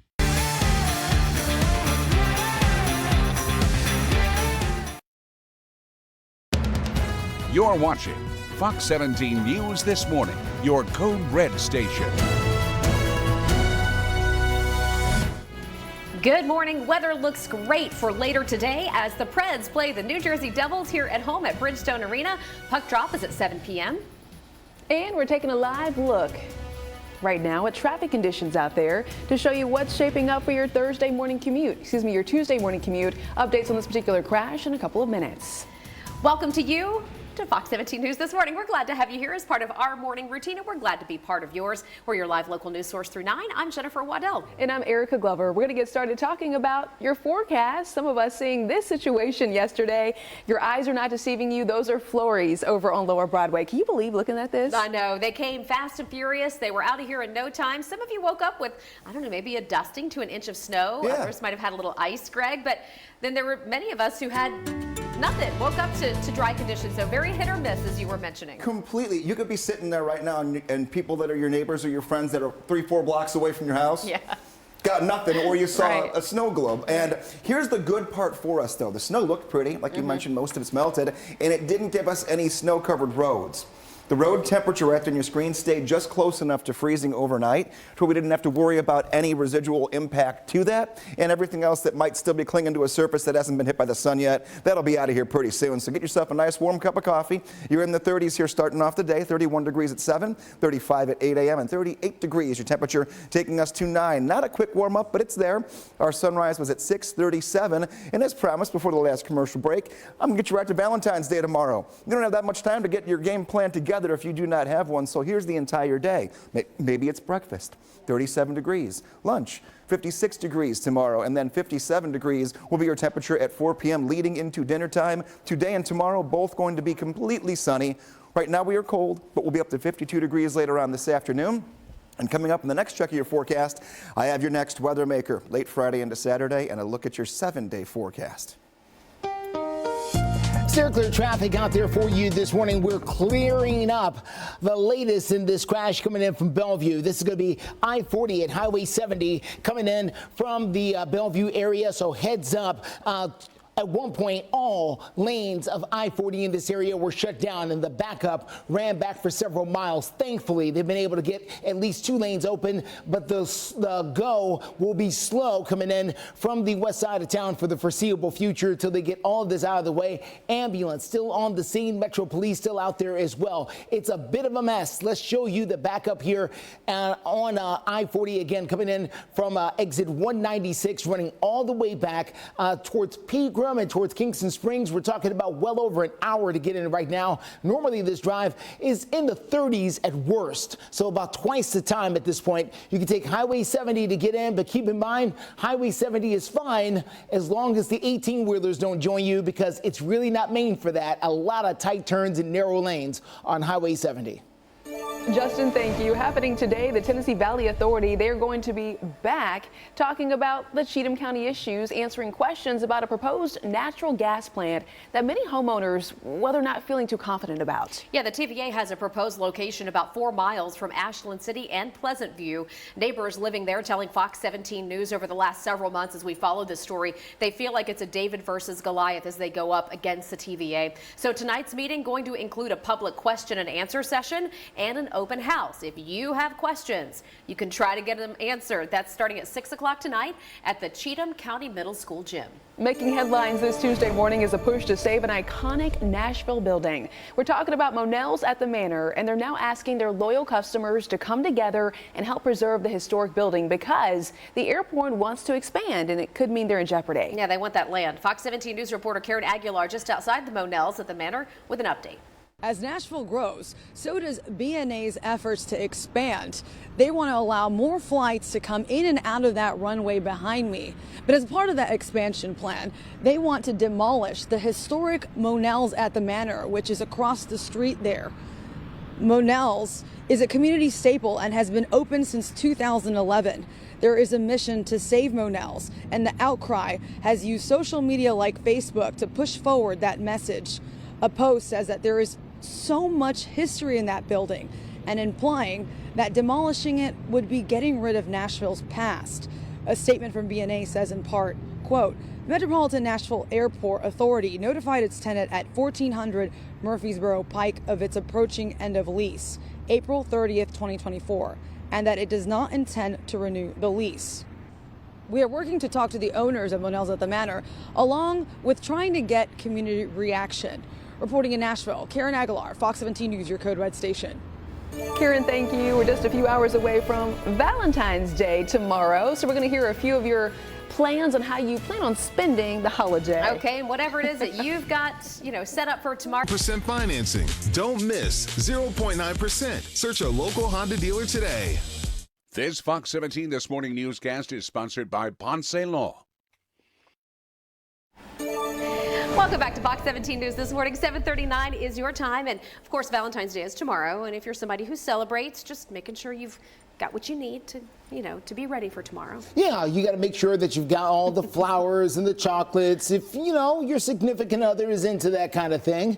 So over on our Facebook page, we asked you, Who will you be spending your Valentine's Day with exactly? Some of your comments are pretty funny. Let's see. Ginger says, I'll be spending it with my 2 sweet dogs and a grumpy cat. Kathy says, Fred, my little man, what a cute little dog there. Yeah, says the old man has to work there. How about me and my pups here? You see him right there, right in the middle there. Isn't that adorable there? Look at Joyce Cooper. Joyce says, my dentist. My dentist. But you'll feel better afterwards, okay? So if you want to chime in on our Facebook page, you can do so, telling us about who you'll be spending your Valentine's Day with. And remember, no matter what your significant other says, buy something.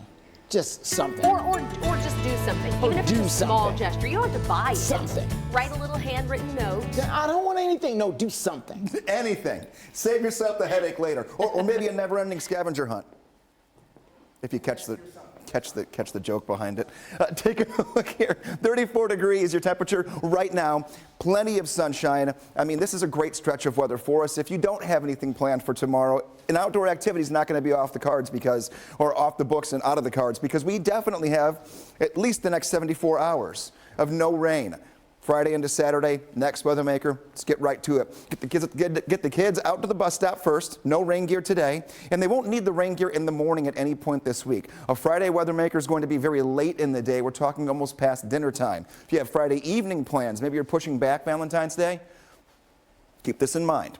1 p.m., 5 to 6 o'clock. This has slowed down a little bit throughout the morning as more progressions of what could happen Friday move in. But think back to last week. Within 12 hours, we had flurries to the heavy snow showers that crept into the forecast. But timeline looking pretty consistent here to come in overnight and then to exit the forecast by the early hours on Saturday. This will also not only bring in rain, but bring in colder temperatures and a little bit of a breeze. So we'll keep our eyes on this for you, but until the end of the day on Friday, not much to worry about. Enjoy a day in the low 50s later on this afternoon.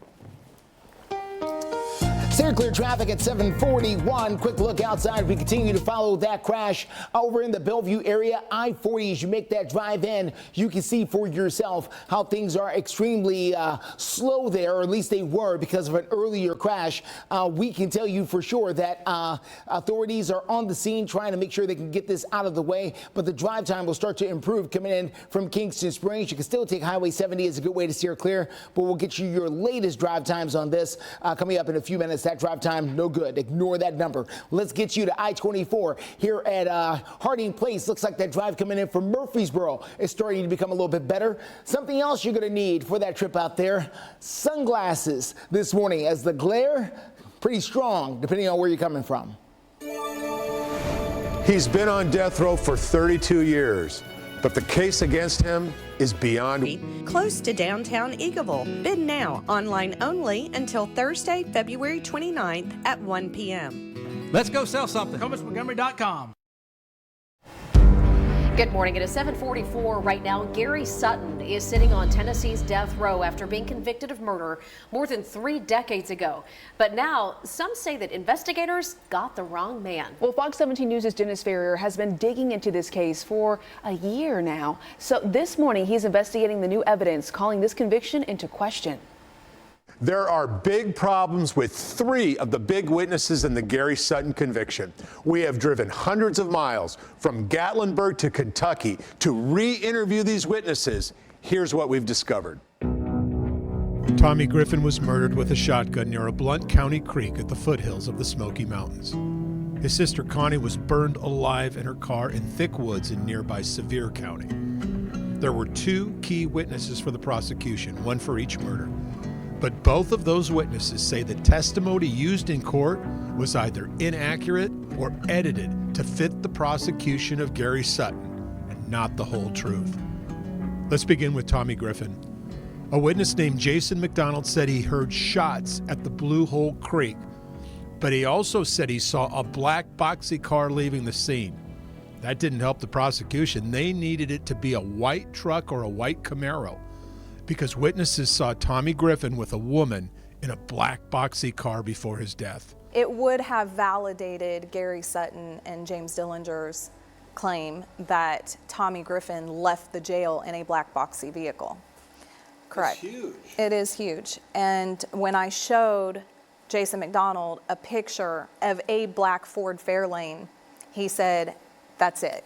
Jason McDonald's sworn statement, quote, "I am 100% positive that the vehicle I saw fleeing the scene after hearing 3 gunshots was not a white truck or Chevy Camaro." We spoke to him on the phone. He confirmed everything in his statement. He even agreed to do an on-camera interview and then backed out at the last minute. Now on to the second murder. This woman, Barbara Jones, said she saw a white truck leaving the scene of Connie Branham's murder. But here's the thing. Barbara Jones says prosecutors took her out to a parking lot before she testified and showed her Sutton's uncle's truck. Then in the photo lineup of white trucks, Sutton's uncle's truck was the only one even close to what she saw that day. The other trucks were very different. So that's bothered me for a long time.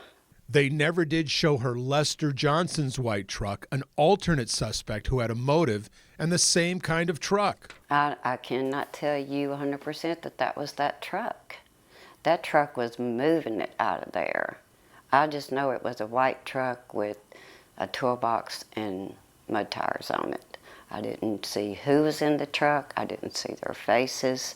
Well, years later, when I come to her and show her the picture of the white Dodge truck that Lester Johnson was driving, she said that could have been it. She wasn't sure. She wasn't sure if it was that one.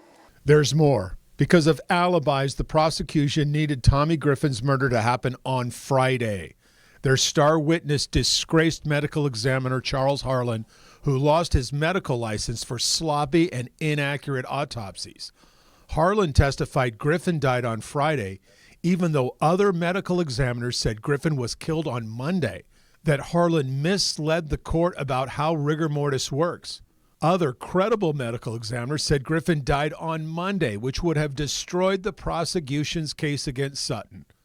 Sutton's new lawyer, Daniel Lofton. You have a hard enough time connecting the dots when it's circumstantial, and then if it's coming from a source that's not credible, it's just sort of a double out. If this all adds up to a suspicious prosecution, you are not alone. Gary Sutton was actually granted a new trial, but his public defender missed the filing deadline for paperwork granting a new trial. Missed the most important deadline in Gary Sutton's death row life. How inexcusable is it to miss a deadline on something as important as an opportunity for a new trial? I mean, for Gary Sutton, it's literally a life and death thing. Sutton has been on death row 32 years. He has used his time to become an artist, creating all kinds of things for friends and family and people who have encouraged him, while he waits for the governor, the first real hope in decades.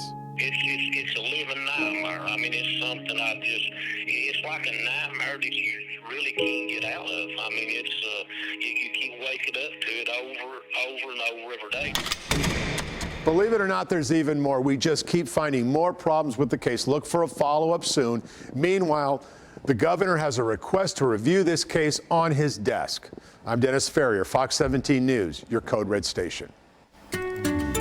7:49, quick check of your forecast. You're getting out the door to some sunshine and 30s on the right side of your screen. This was last night. Big old snowflakes. If you got the snow, these were really large snowflakes that filled up the entire night sky, almost illuminated the sky. There was so many of them. And not much sticking here. Still a little bit in a few spots that have not been touched by much sunshine. And as far as getting out the door for any morning activities, I'll tell you right now, you're going to be good to go. So maybe a dog walk for our dog of the day, Gypsy, sent in by Christy and Jesse. Yeah, you're going to be fine. I mean, I would get out there right now or later, or do multiple dog walks. 30s this morning and then low 50s throughout the afternoon. We may touch 60 degrees for about an hour or so. Morning still a little bit of a chill out there, but the sunshine has taken over, and it'll work pretty quickly to get us on the warmer side. How do you send in your dog of the day photos? I've gotten a lot of snow pictures and a lot of dog photos this morning from you guys, so thank you for sharing. Meteorologist Greg Bobus on Facebook to share either one of those. We'll keep showing them throughout the morning. Find that pin post. That's where you go to send in your photos. So let's look at the whole 7-day forecast.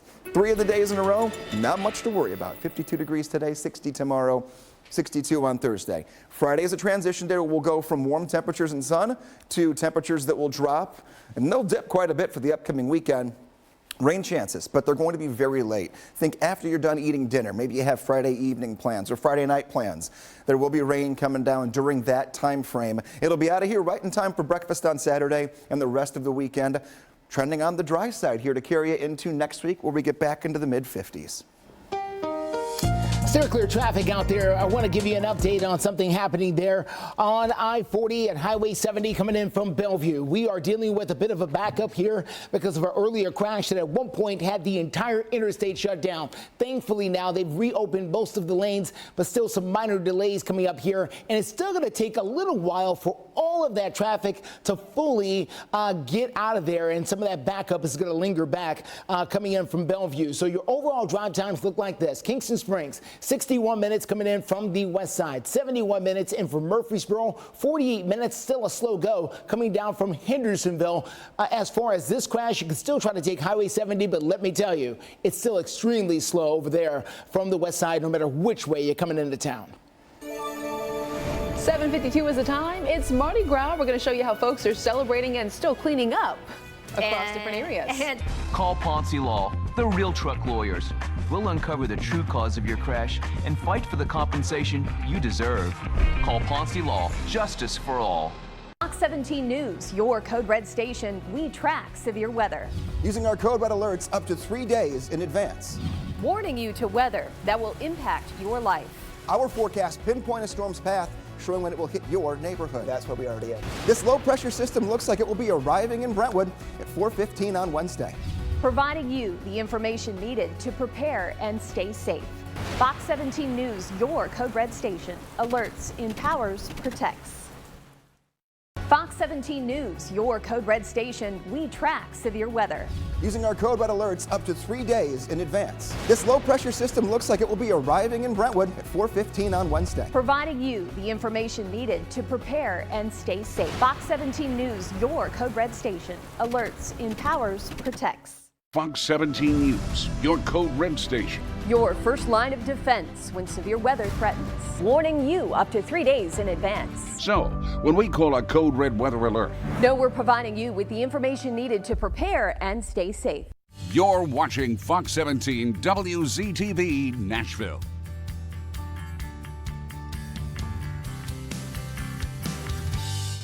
The Fox 17 Code Red weather app, your first line of defense when severe weather threatens. Download the Fox 17 News Code Red weather app now. You're watching Fox 17 WZTV Nashville.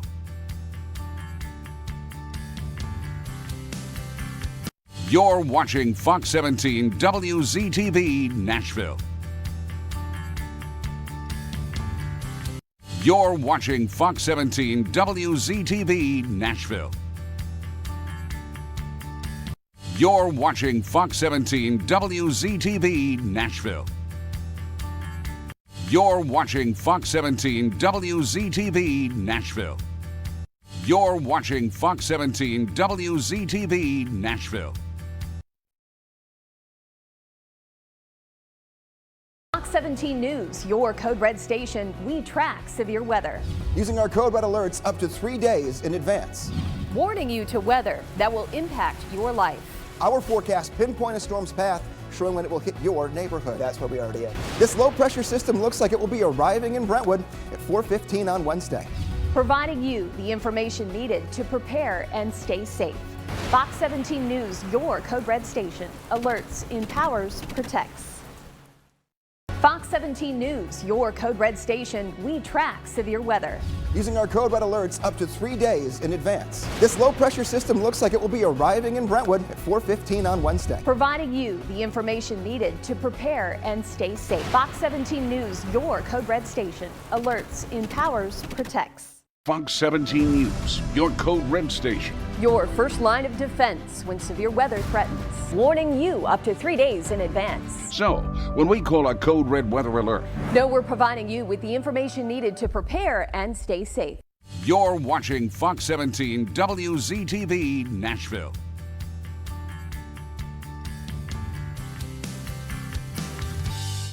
The Fox 17 Code Red weather app, your first line of defense when severe weather threatens. Download the Fox 17 News Code Red weather app now. You're watching Fox 17 WZTV Nashville.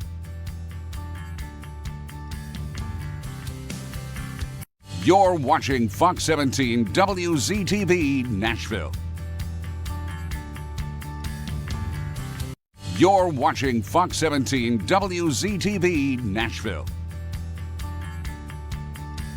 You're watching Fox 17 WZTV Nashville. You're watching Fox 17 WZTV Nashville. You're watching Fox 17 WZTV Nashville. Fox 17 News, your Code Red station. We track severe weather. Using our Code Red alerts up to 3 days in advance. Warning you to weather that will impact your life. Our forecast pinpoint a storm's path, showing when it will hit your neighborhood. That's where we already are. This low pressure system looks like it will be arriving in Brentwood at 4:15 on Wednesday. Providing you the information needed to prepare and stay safe. Fox 17 News, your Code Red station. Alerts, empowers, protects. Fox 17 News, your Code Red station. We track severe weather.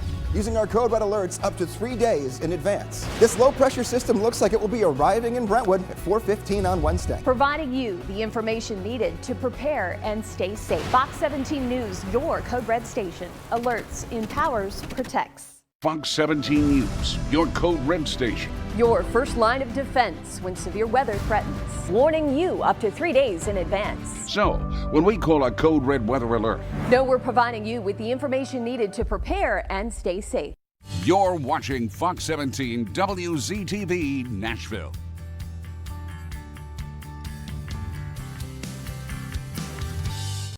The Fox 17 Code Red weather app, your first line of defense when severe weather threatens.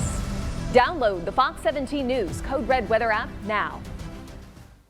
You're watching Fox 17 WZTV Nashville.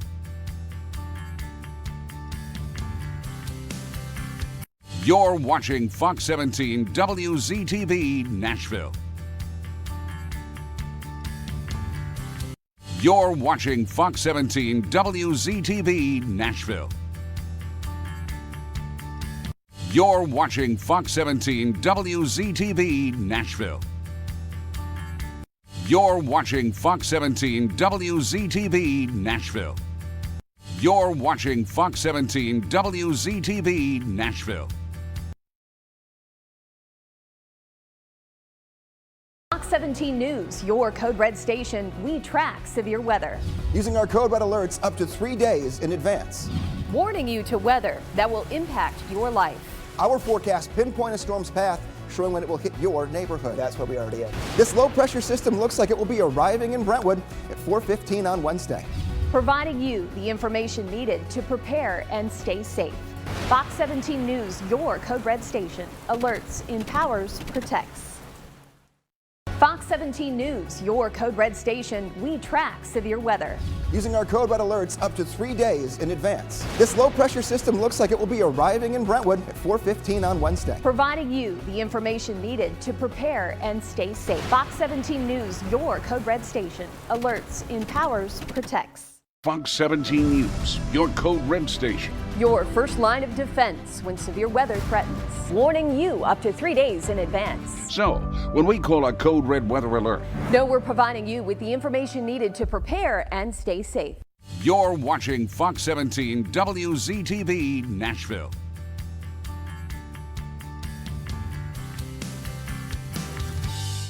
The Fox 17 Code Red weather app, your first line of defense when severe weather threatens. Download the Fox 17 News Code Red weather app now. You're watching Fox 17 WZTV Nashville.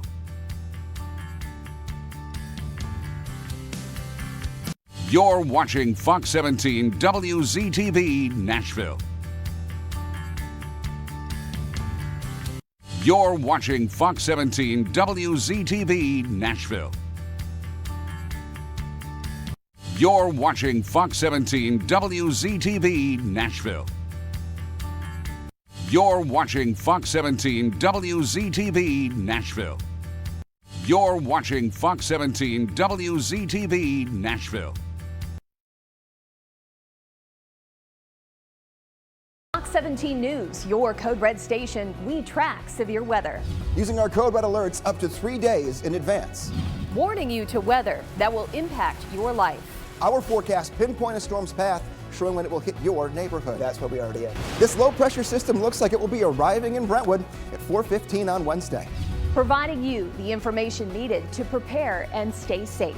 Fox 17 News, your Code Red station. Alerts, empowers, protects. Fox 17 News, your Code Red station. We track severe weather. Using our Code Red alerts up to 3 days in advance. This low pressure system looks like it will be arriving in Brentwood at 4:15 on Wednesday. Providing you the information needed to prepare and stay safe. Fox 17 News, your Code Red station. Alerts, empowers, protects.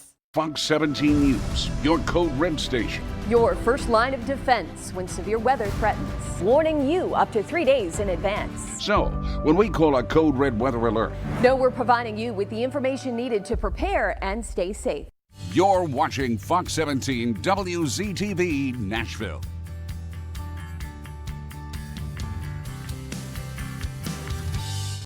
The Fox 17 Code Red weather app, your first line of defense when severe weather threatens.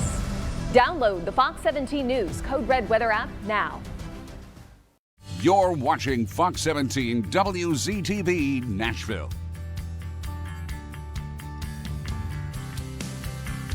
You're watching Fox 17 WZTV Nashville. You're watching Fox 17 WZTV Nashville. You're watching Fox 17 WZTV Nashville. You're watching Fox 17 WZTV Nashville. You're watching Fox 17 WZTV Nashville. Fox 17 News, your Code Red station. We track severe weather. Using our Code Red alerts up to 3 days in advance. Warning you to weather that will impact your life. Our forecast pinpoint a storm's path, showing when it will hit your neighborhood. That's where we are today. This low pressure system looks like it will be arriving in Brentwood at 4:15 on Wednesday. Providing you the information needed to prepare and stay safe. Fox 17 News, your Code Red station. Alerts, empowers, protects. Code Red station. Alerts, empowers, protects. Fox 17 News, your Code Red station. We track severe weather. Using our Code Red alerts up to 3 days in advance. This low pressure system looks like it will be arriving in Brentwood at 4:15 on Wednesday. Providing you the information needed to prepare and stay safe. Fox 17 News, your Code Red station. Alerts, empowers, protects. Fox 17 News, your Code Red station. Your first line of defense when severe weather threatens. Warning you up to 3 days in advance. So, when we call a Code Red weather alert, know we're providing you with the information needed to prepare and stay safe. You're watching Fox 17 WZTV Nashville.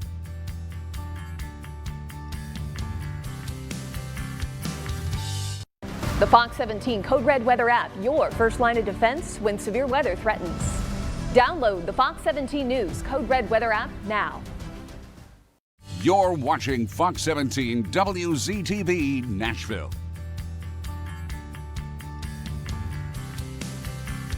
You're watching Fox 17 WZTV Nashville. You're watching Fox 17 WZTV Nashville. You're watching Fox 17 WZTV Nashville. You're watching Fox 17 WZTV Nashville. You're watching Fox 17 WZTV Nashville. Fox 17 News, your Code Red station. We track severe weather. Using our Code Red alerts up to 3 days in advance. Warning you to weather that will impact your life. Our forecast pinpoint a storm's path, showing when it will hit your neighborhood. That's where we are today. This low pressure system looks like it will be arriving in Brentwood at 4:15 on Wednesday. Providing you the information needed to prepare and stay safe. Fox 17 News, your Code Red station. Alerts, empowers, protects. Fox 17 News, your Code Red station. We track severe weather. Using our Code Red alerts up to 3 days in advance. This low pressure system looks like it will be arriving in Brentwood at 4:15 on Wednesday. Providing you the information needed to prepare and stay safe. Fox 17 News, your Code Red station. Alerts, empowers, protects. Fox 17 News, your Code Red station. Your first line of defense when severe weather threatens. Warning you up to 3 days in advance. So, when we call a Code Red weather alert, know we're providing you with the information needed to prepare and stay safe. You're watching Fox 17 WZTV Nashville.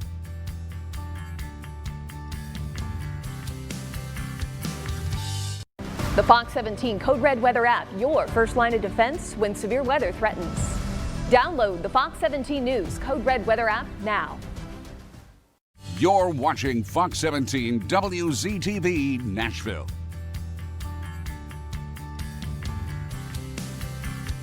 You're watching Fox 17 WZTV Nashville.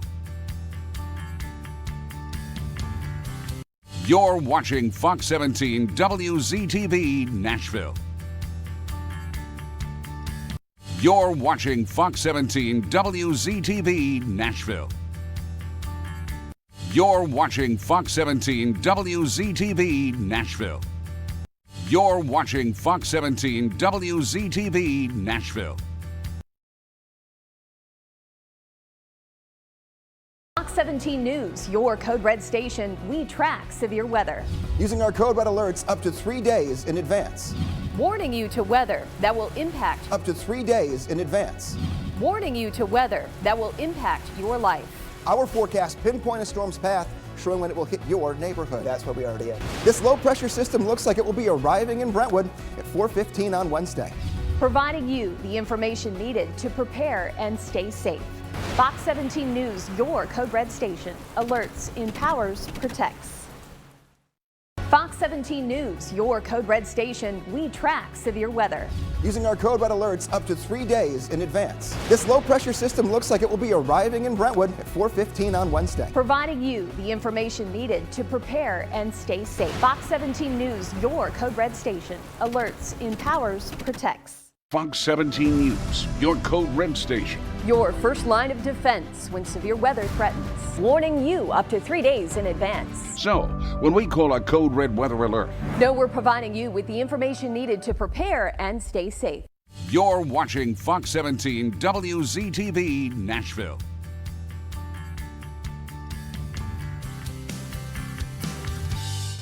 The Fox 17 Code Red Weather app, your first line of defense when severe weather threatens. Download the Fox 17 News Code Red Weather app now.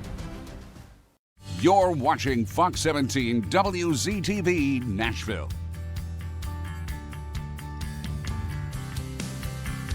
You're watching Fox 17 WZTV Nashville.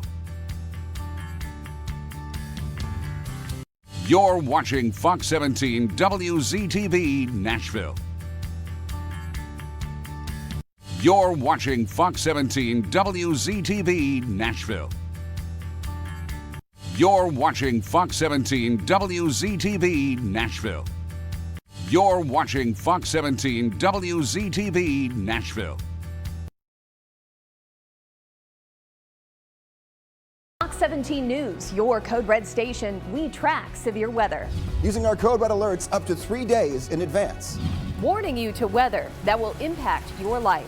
Our forecast pinpoint a storm's path, showing when it will hit your neighborhood. That's what we already have. This low pressure system looks like it will be arriving in Brentwood at 4:15 on Wednesday. Providing you the information needed to prepare and stay safe. Fox 17 News, your Code Red station. Alerts, empowers, protects. Fox 17 News, your Code Red station. We track severe weather. Using our Code Red alerts up to 3 days in advance. This low pressure system looks like it will be arriving in Brentwood at 4:15 on Wednesday. Providing you the information needed to prepare and stay safe. Fox 17 News, your empowers, protects. Fox 17 News, your Code Red station. Your first line of defense when severe weather threatens. Warning you up to 3 days in advance. So, when we call a Code Red weather alert, know we're providing you with the information needed to prepare and stay safe. The Fox 17 Code Red Weather app, your first line of defense when severe weather threatens. Download the Fox 17 News Code Red Weather app now. You're watching Fox 17 WZTV Nashville.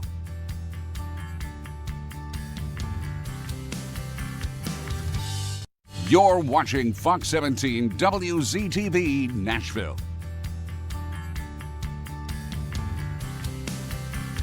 You're watching Fox 17 WZTV Nashville.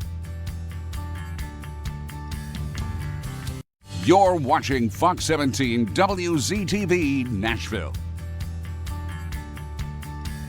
You're watching Fox 17 News, your Code Red station. We track severe weather. Using our Code Red alerts up to 3 days in advance. Warning you to weather that will impact your life. Our forecast pinpoint a storm's path, showing when it will hit your neighborhood. That's where we already are. This low pressure system looks like it will be arriving in Brentwood at 4:15 on Wednesday. Providing you the information needed to prepare and stay safe. Fox 17 News, your Code Red station. Alerts, empowers, protects. Fox 17 News, your Code Red station. We track severe weather. Using our Code Red alerts up to 3 days in advance. This low pressure system looks like it will be arriving in Brentwood at 4:15 on Wednesday. Providing you the information needed to prepare and stay safe. Fox 17 News, your Code Red station. Alerts, empowers, protects.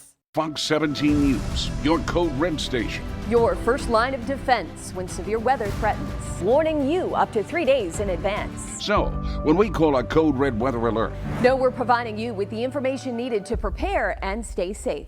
You're watching Fox 17 WZTV Nashville.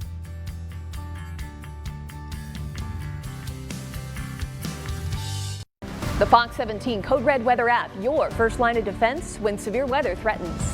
Download the Fox 17 News Code Red weather app now.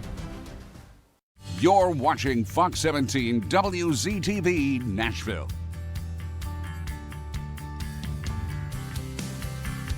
You're watching Fox 17 WZTV Nashville.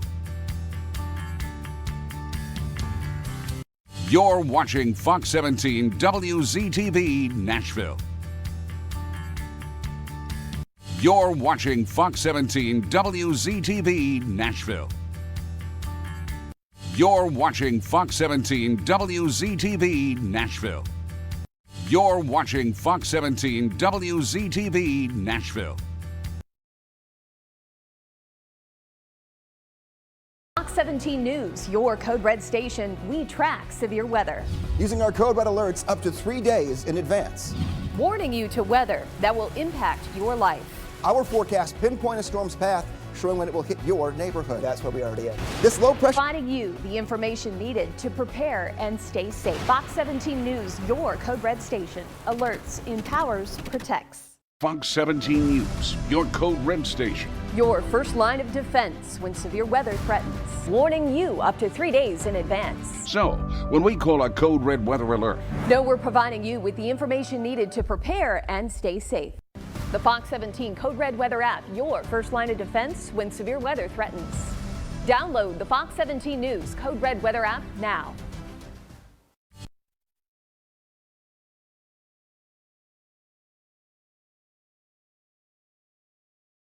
Americans, you know this, are frustrated that the average prices are still about 19% or so higher than they were when Biden initially took office.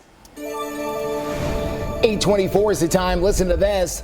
A brand new bill that is headed to Governor Bill Lee's desk is gaining some very mixed reaction. You see, this bill would give people who officiate the marriage ceremonies out there the power to refuse to marry couples whose lifestyle they don't agree with. Now, there are some people who argue that's not necessary because they can already say no to that. But let's listen into the argument. It's unnecessary, and let's just try to not try to push legislation to single out groups. We're better than that as a legislature, and I just want to put that out there. This bill is a law that is setting a trap for legal confrontations down the line, inviting unnecessary lawsuits that will only continue to frivolously spend tax dollars of the good people of Tennessee. All right, now there are others who say they want this in writing to make sure it sticks. The bill would add 10 words to our Tennessee law currently, in short, adding that a person or a pastor cannot be required to officiate a wedding if that were to be a scenario that came up. The House bill did pass this last March, the full Senate approving it overnight. Now, as it stands right now, the bill is headed to Governor Lee's desk this morning, where he is expected to sign it into law.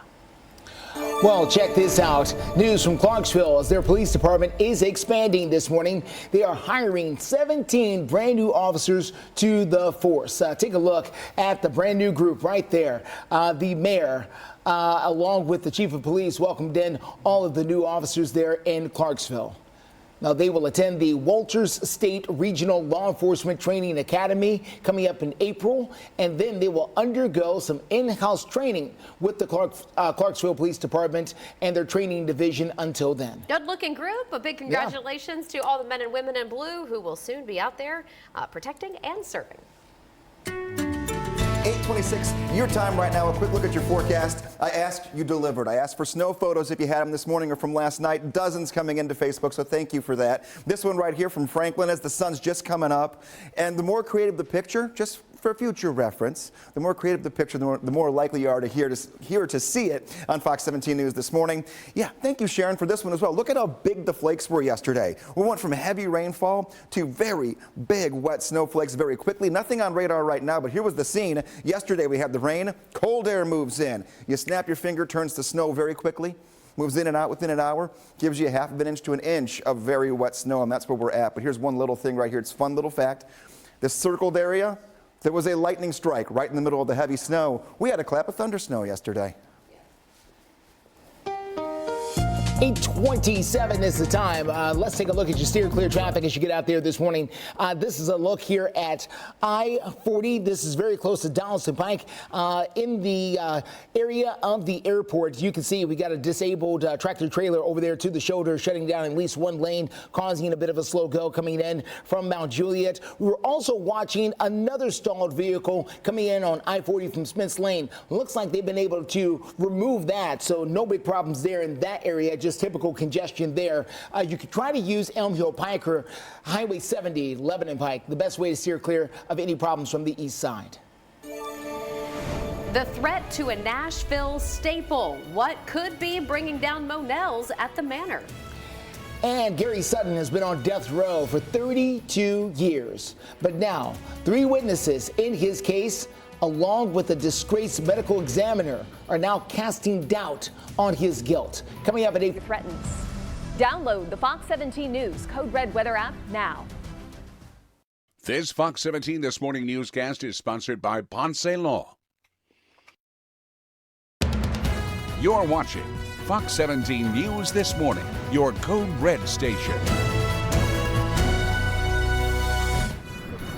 Monell's at the Manor is at risk of closing its doors. Coming up in a few minutes, I'll tell you why, plus hear reaction from a customer. And you can see Karen has the winter coat on. We've dropped 15 degrees from yesterday morning, but we've also dropped all the cloud cover out of the forecast. When the next weather maker returns and could impact parts of your weekend, that's a little sneak preview of it coming up in your forecast. Steer clear traffic takes us to I-40 at Stewart's Ferry Pike, close to Donaldson Pike. A bit of a slow go because of a disabled vehicle. We'll tell you the best ways to steer clear. We want to start, though, by thanking you for waking up with us here on a Tuesday morning for Fox 17 News. I'm Erica Glover. And I'm Jennifer Waddell. We're glad to be your live local news source through 9 a.m. And the top story of the morning is the weather. We went from thunderstorms yesterday to snow overnight, a little thunder snow in between. And now here we are on this Tuesday morning, and it looks like things are finally starting to clear out. They are clear, but they're cold. It's one of those mornings you wake up and you look out the window and you go, this looks fantastic. The sun's back. And then you walk out the door and go, this feels really cold. That's where we're at right now. It's not dangerously cold, but when we were in the 40s and 50s at this time yesterday, 30s feel like a little bit of a shock to the system. And this is where we're going to be the next several mornings. Clear with the sunshine and temperatures that will be in the 30s as you're waking up each and every morning with us here. And sticking around from 7 to 9 when we get you all the brand new weather updates that no one else can when they're all on pre-recorded stuff. Taking a look here, upcoming precip chances, nothing today, tomorrow, or Thursday. Next weather maker, circle it right there in the middle of your screen. It's a small one. Low impact, but timing is everything when it comes into a weekend forecast. So coming up, we're going to look at the exact new future track, that hour-by-hour computer model we always show you with every little update. In the meantime, let's talk about all the good stuff out there. What are we talking about when it comes to the general? Speaking of today, dry. We've had some wet roads out there. We'll stay dry until Friday. Above average high temperatures will be in the low 50s today. You're grabbing the sunglasses. 60s for tomorrow. 7-day forecast does put a little bit of a divot in the temperatures for the weekend. After some 60s and upper 50s, we'll go to the 40s to right near 50 on the weekend. So we will talk about that, weather maker. In the next check of your Code Red forecast in 8 minutes. Clear traffic at 8:33. Here's a look at what we're dealing with out there. Let's get started. I-40 at Dallas and Pike. Making that drive out there, you can see where we've got a disabled tractor trailer here on the shoulder, shutting down one lane coming in from places like Mount Juliet and Hermitage and Lebanon, all points in Wilson County. This is going to affect you. That drive time coming in from Mount Juliet right now, around 48 minutes or so. You can take Highway 70 to steer clear. Here's a look coming in from the south side. Good morning out there from Franklin and Brentwood. This is part of your drive on 65 near Wedgwood. Moving along okay out there. Some minor congestion, but overall not too bad at all. Coming in there from the south side. We're going to take a look at some other areas of town coming up in a few. Justin, thank you. 8:33 right now, and a developing story that we're following is the push to save an iconic Nashville restaurant. That's underway right now. We're talking about Monell's at the Manor, asking loyal customers to rally to preserve their building over by the airport. Well, our Fox 17 News reporter Karen Aguilar is joining us there talking about the push to save the Manor. Can you explain this more? Yes, well, Monell's at the Manor is known for its historic significance and its Southern comfort food. They just opened their doors not too long ago, and we've already seen several people walk in to enjoy their food. But these services may come to a stop in the spring, and that's because the B&A Airport, which is right next door, plans to expand. As a part of that expansion plan, they will set a runway on where the building is currently standing. Now, there is a mission to save Monell's, and the outcry has used social media like Facebook to push forward that message. B&A tells us that the MNAA notified Monell's at the end of their lease that April will be April 30th, 2024, and that MNAA does not intend to renew the lease. Now, I'm here with a loyal customer. Her name is Erin Ginn, and she gives us her reaction. I mean, this is just devastating. This is a place that I brought my kids since they were little. I prioritize stopping here when I'm in town for work or pleasure. It's just an amazing experience and one you can't get anywhere else. Absolutely. Thank you so much. I appreciate that. Now, with the deadline looming of them closing their doors, we are working on speaking to the owners to get some reaction. We also talked to the employers inside there who says they won't give us comment until the owner gets back in town. Reporting live in Nashville, Karen Aguilar, Fox 17 News, your Code Red station.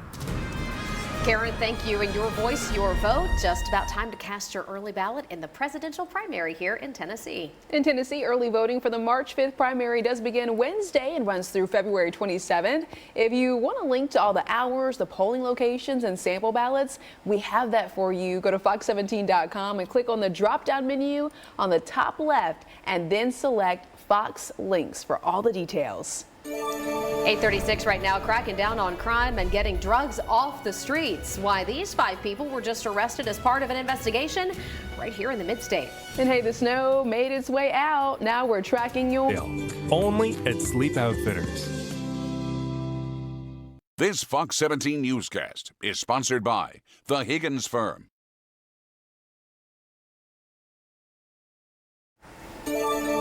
Welcome back to Fox 17 News this morning, 8:39. We go to Putnam County right now in Operation Crime and Justice, where the sheriff's office has just arrested these 5 people, all accused of making and selling drugs, including fentanyl. Now, according to the CDC, over 150 people die from overdoses related to synthetic opioids like fentanyl all the time. The sheriff's office released a statement saying, quote, "We are working overtime in order to combat illegal drugs so that we may ensure the safety of all of our good citizens," end quote. The sheriff's department also says that he is expecting to make many more arrests in the coming days. Well, talking about the snow this morning, a little break from the norm, I guess you could say. I don't know. The weather has been all over the place, I feel like, this winter. Just yesterday it was all over the place. Think about it. Thunder, snow. I was just reading an article, Greg. I thought, let's talk about this for a second, because y'all like to make fun of me because I like the snow. Well, it's all in good fun. It's all in good fun. Okay. So most people don't like the snow. Right? I mean, you get the forecast, you're like, oh, more snow, the traffic, and whatever. Time Magazine's article says there is a scientific reason that people like snow. Really? One, it reminds us of our childhood. They say it's a feast for all five senses. It is fleeting. It breaks us out of our routines. It's unpredictable. And for most people, the good news, it's disappearing. Wow. Those are also reasons why people don't like the snow. Well, right? Yeah. It all runs together. Yeah, just fascinating, you know?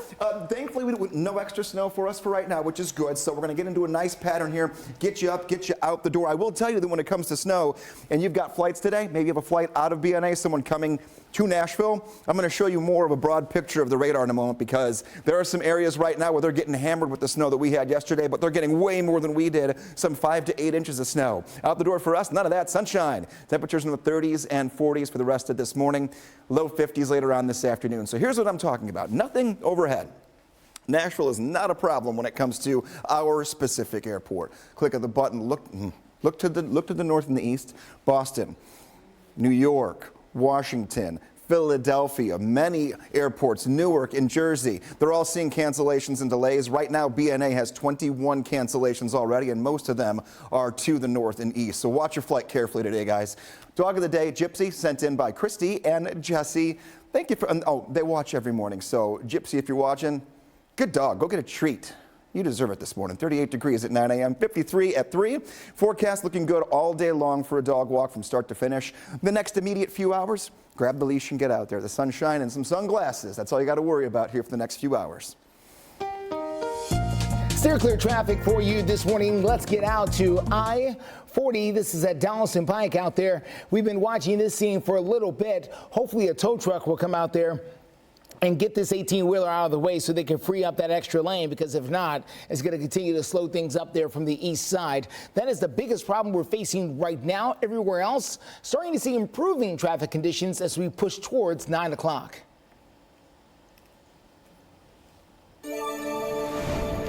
He's been on death row for 32 years, but the case against him? Absolute best price. Just give us a call and see for yourself. So, need a new roof? Better call Kleinert, 615-399-3066.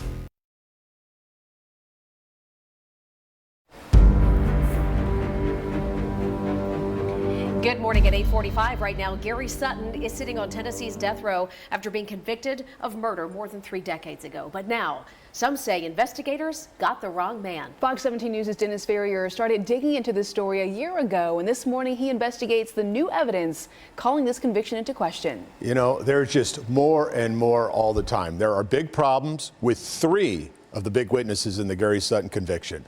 We've driven hundreds of miles from Gatlinburg to Owensboro, Kentucky, to re-interview these witnesses. Here's what we've discovered. Tommy Griffin was murdered with a shotgun near a Blount County creek at the foothills of the Smoky Mountains. His sister Connie was burned alive in her car in thick woods in nearby Sevier County. There were 2 key witnesses for the prosecution, one for each murder. But both of those witnesses say the testimony used in court was either inaccurate or edited to fit the prosecution of Gary Sutton and not the whole truth. Let's begin with Tommy Griffin. A witness named Jason McDonald said he heard shots at the Blue Hole Creek, but he also said he saw a black boxy car leaving the scene.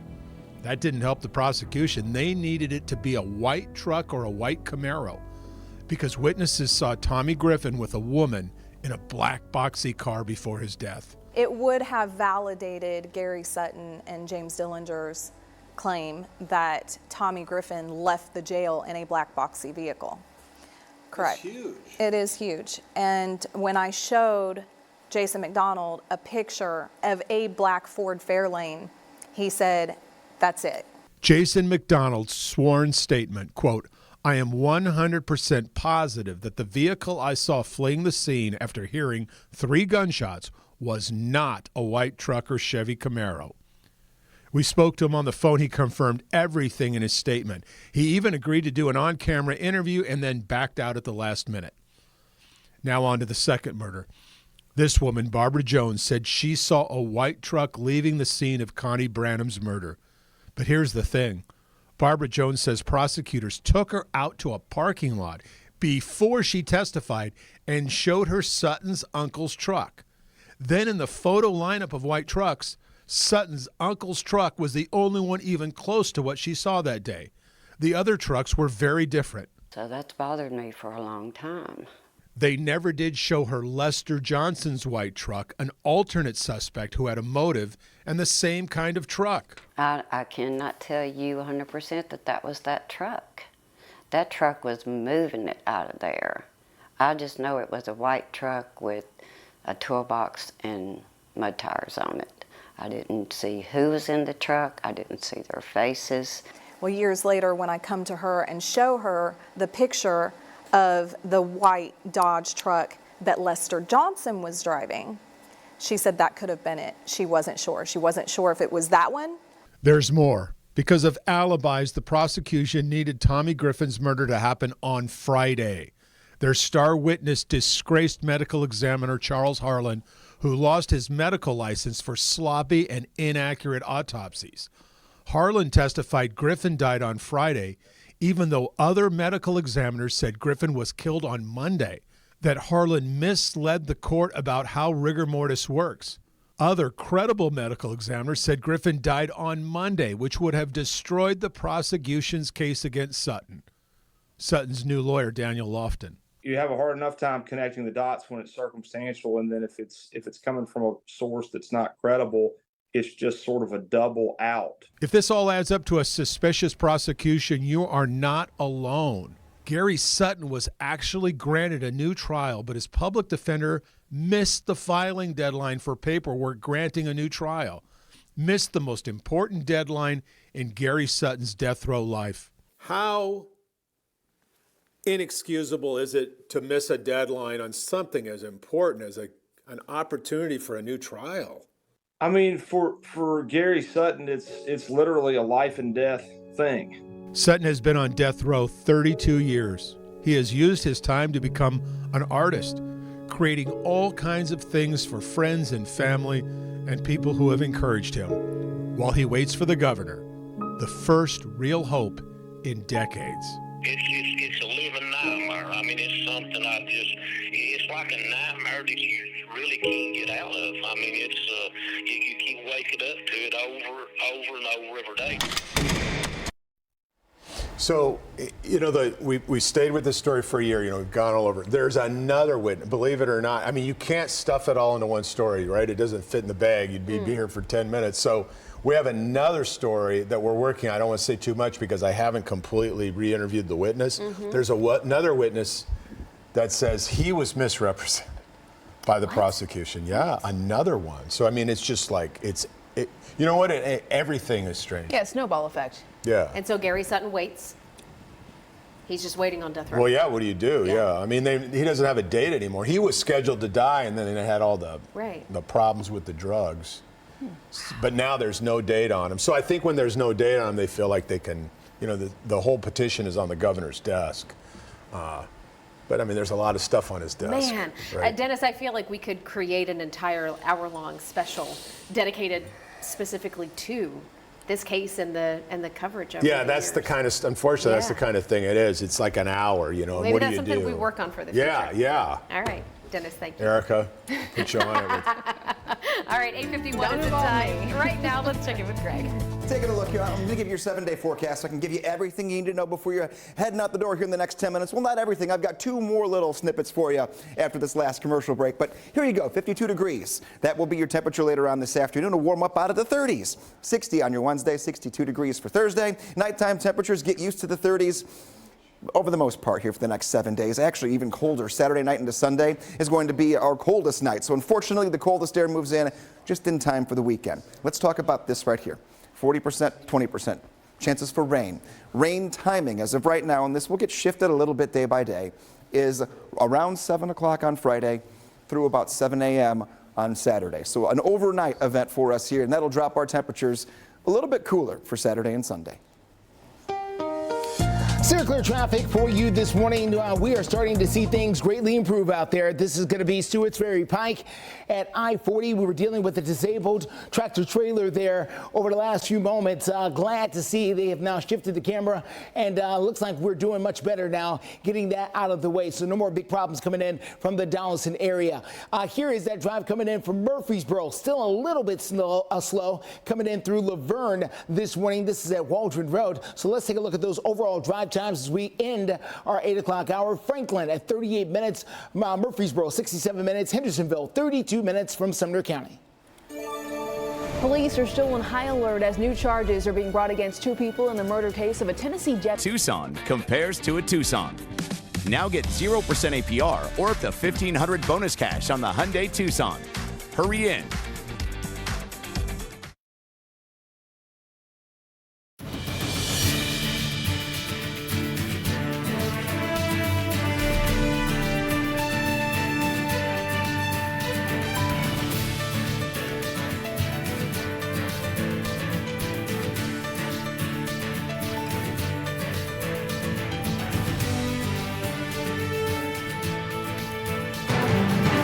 We're following breaking news out of Murfreesboro, where we are working to learn more about a crash involving a bicyclist on Old Salem Road. This information just coming into the newsroom. Murfreesboro police confirm Old Salem Road right now from Commercial Court to Captain Joe Fulgham Drive briefly closed as they responded to this crash. A pickup truck reportedly hit that bicyclist as the cyclist was turning onto Commercial Court. We've mapped it out here for you. We are told that the person on the bike does have serious injuries and has been flown to Vanderbilt Medical Center. We will work to keep you updated on air and online today at fox17.com. And we're also recapping our top stories this Tuesday morning, letting you know that deputies are still working to track down who's responsible after a Blount County deputy was shot and killed last week and a second injury was reported. Police say the accused shooter's girlfriend and brother, they have now been charged. We are also learning this morning that Carrie Matthews is out of jail. She posted a $350,000 bond in court just yesterday, accused of tipping off Kenneth DeHart, the main suspect, when officers came to her house right after the shooting. Marcus DeHart, Kenneth's brother, charged as well. The arrest warrant claims that Marcus helped his brother get away from police right after the shooting. And as for the accused shooter, Kenneth DeHart, still on the run, resulting in a blue alert issued throughout the state. Now crews are also offering a $100,000 reward for help tracking down. If you would like to read more about this case, or maybe you have some information, you are asked to call 1-800-TBI-FINDS. By the way, we've always got you covered 24/7 over at fox17.com. So if you want to read more in depth on that story and many others, including new this morning, look at that. That's the headline right there. We just found out a little while ago that Dierks Bentley is coming to Bridgestone Arena this fall. All kinds of content for you, as I mentioned, 24/7 at fox17.com. Now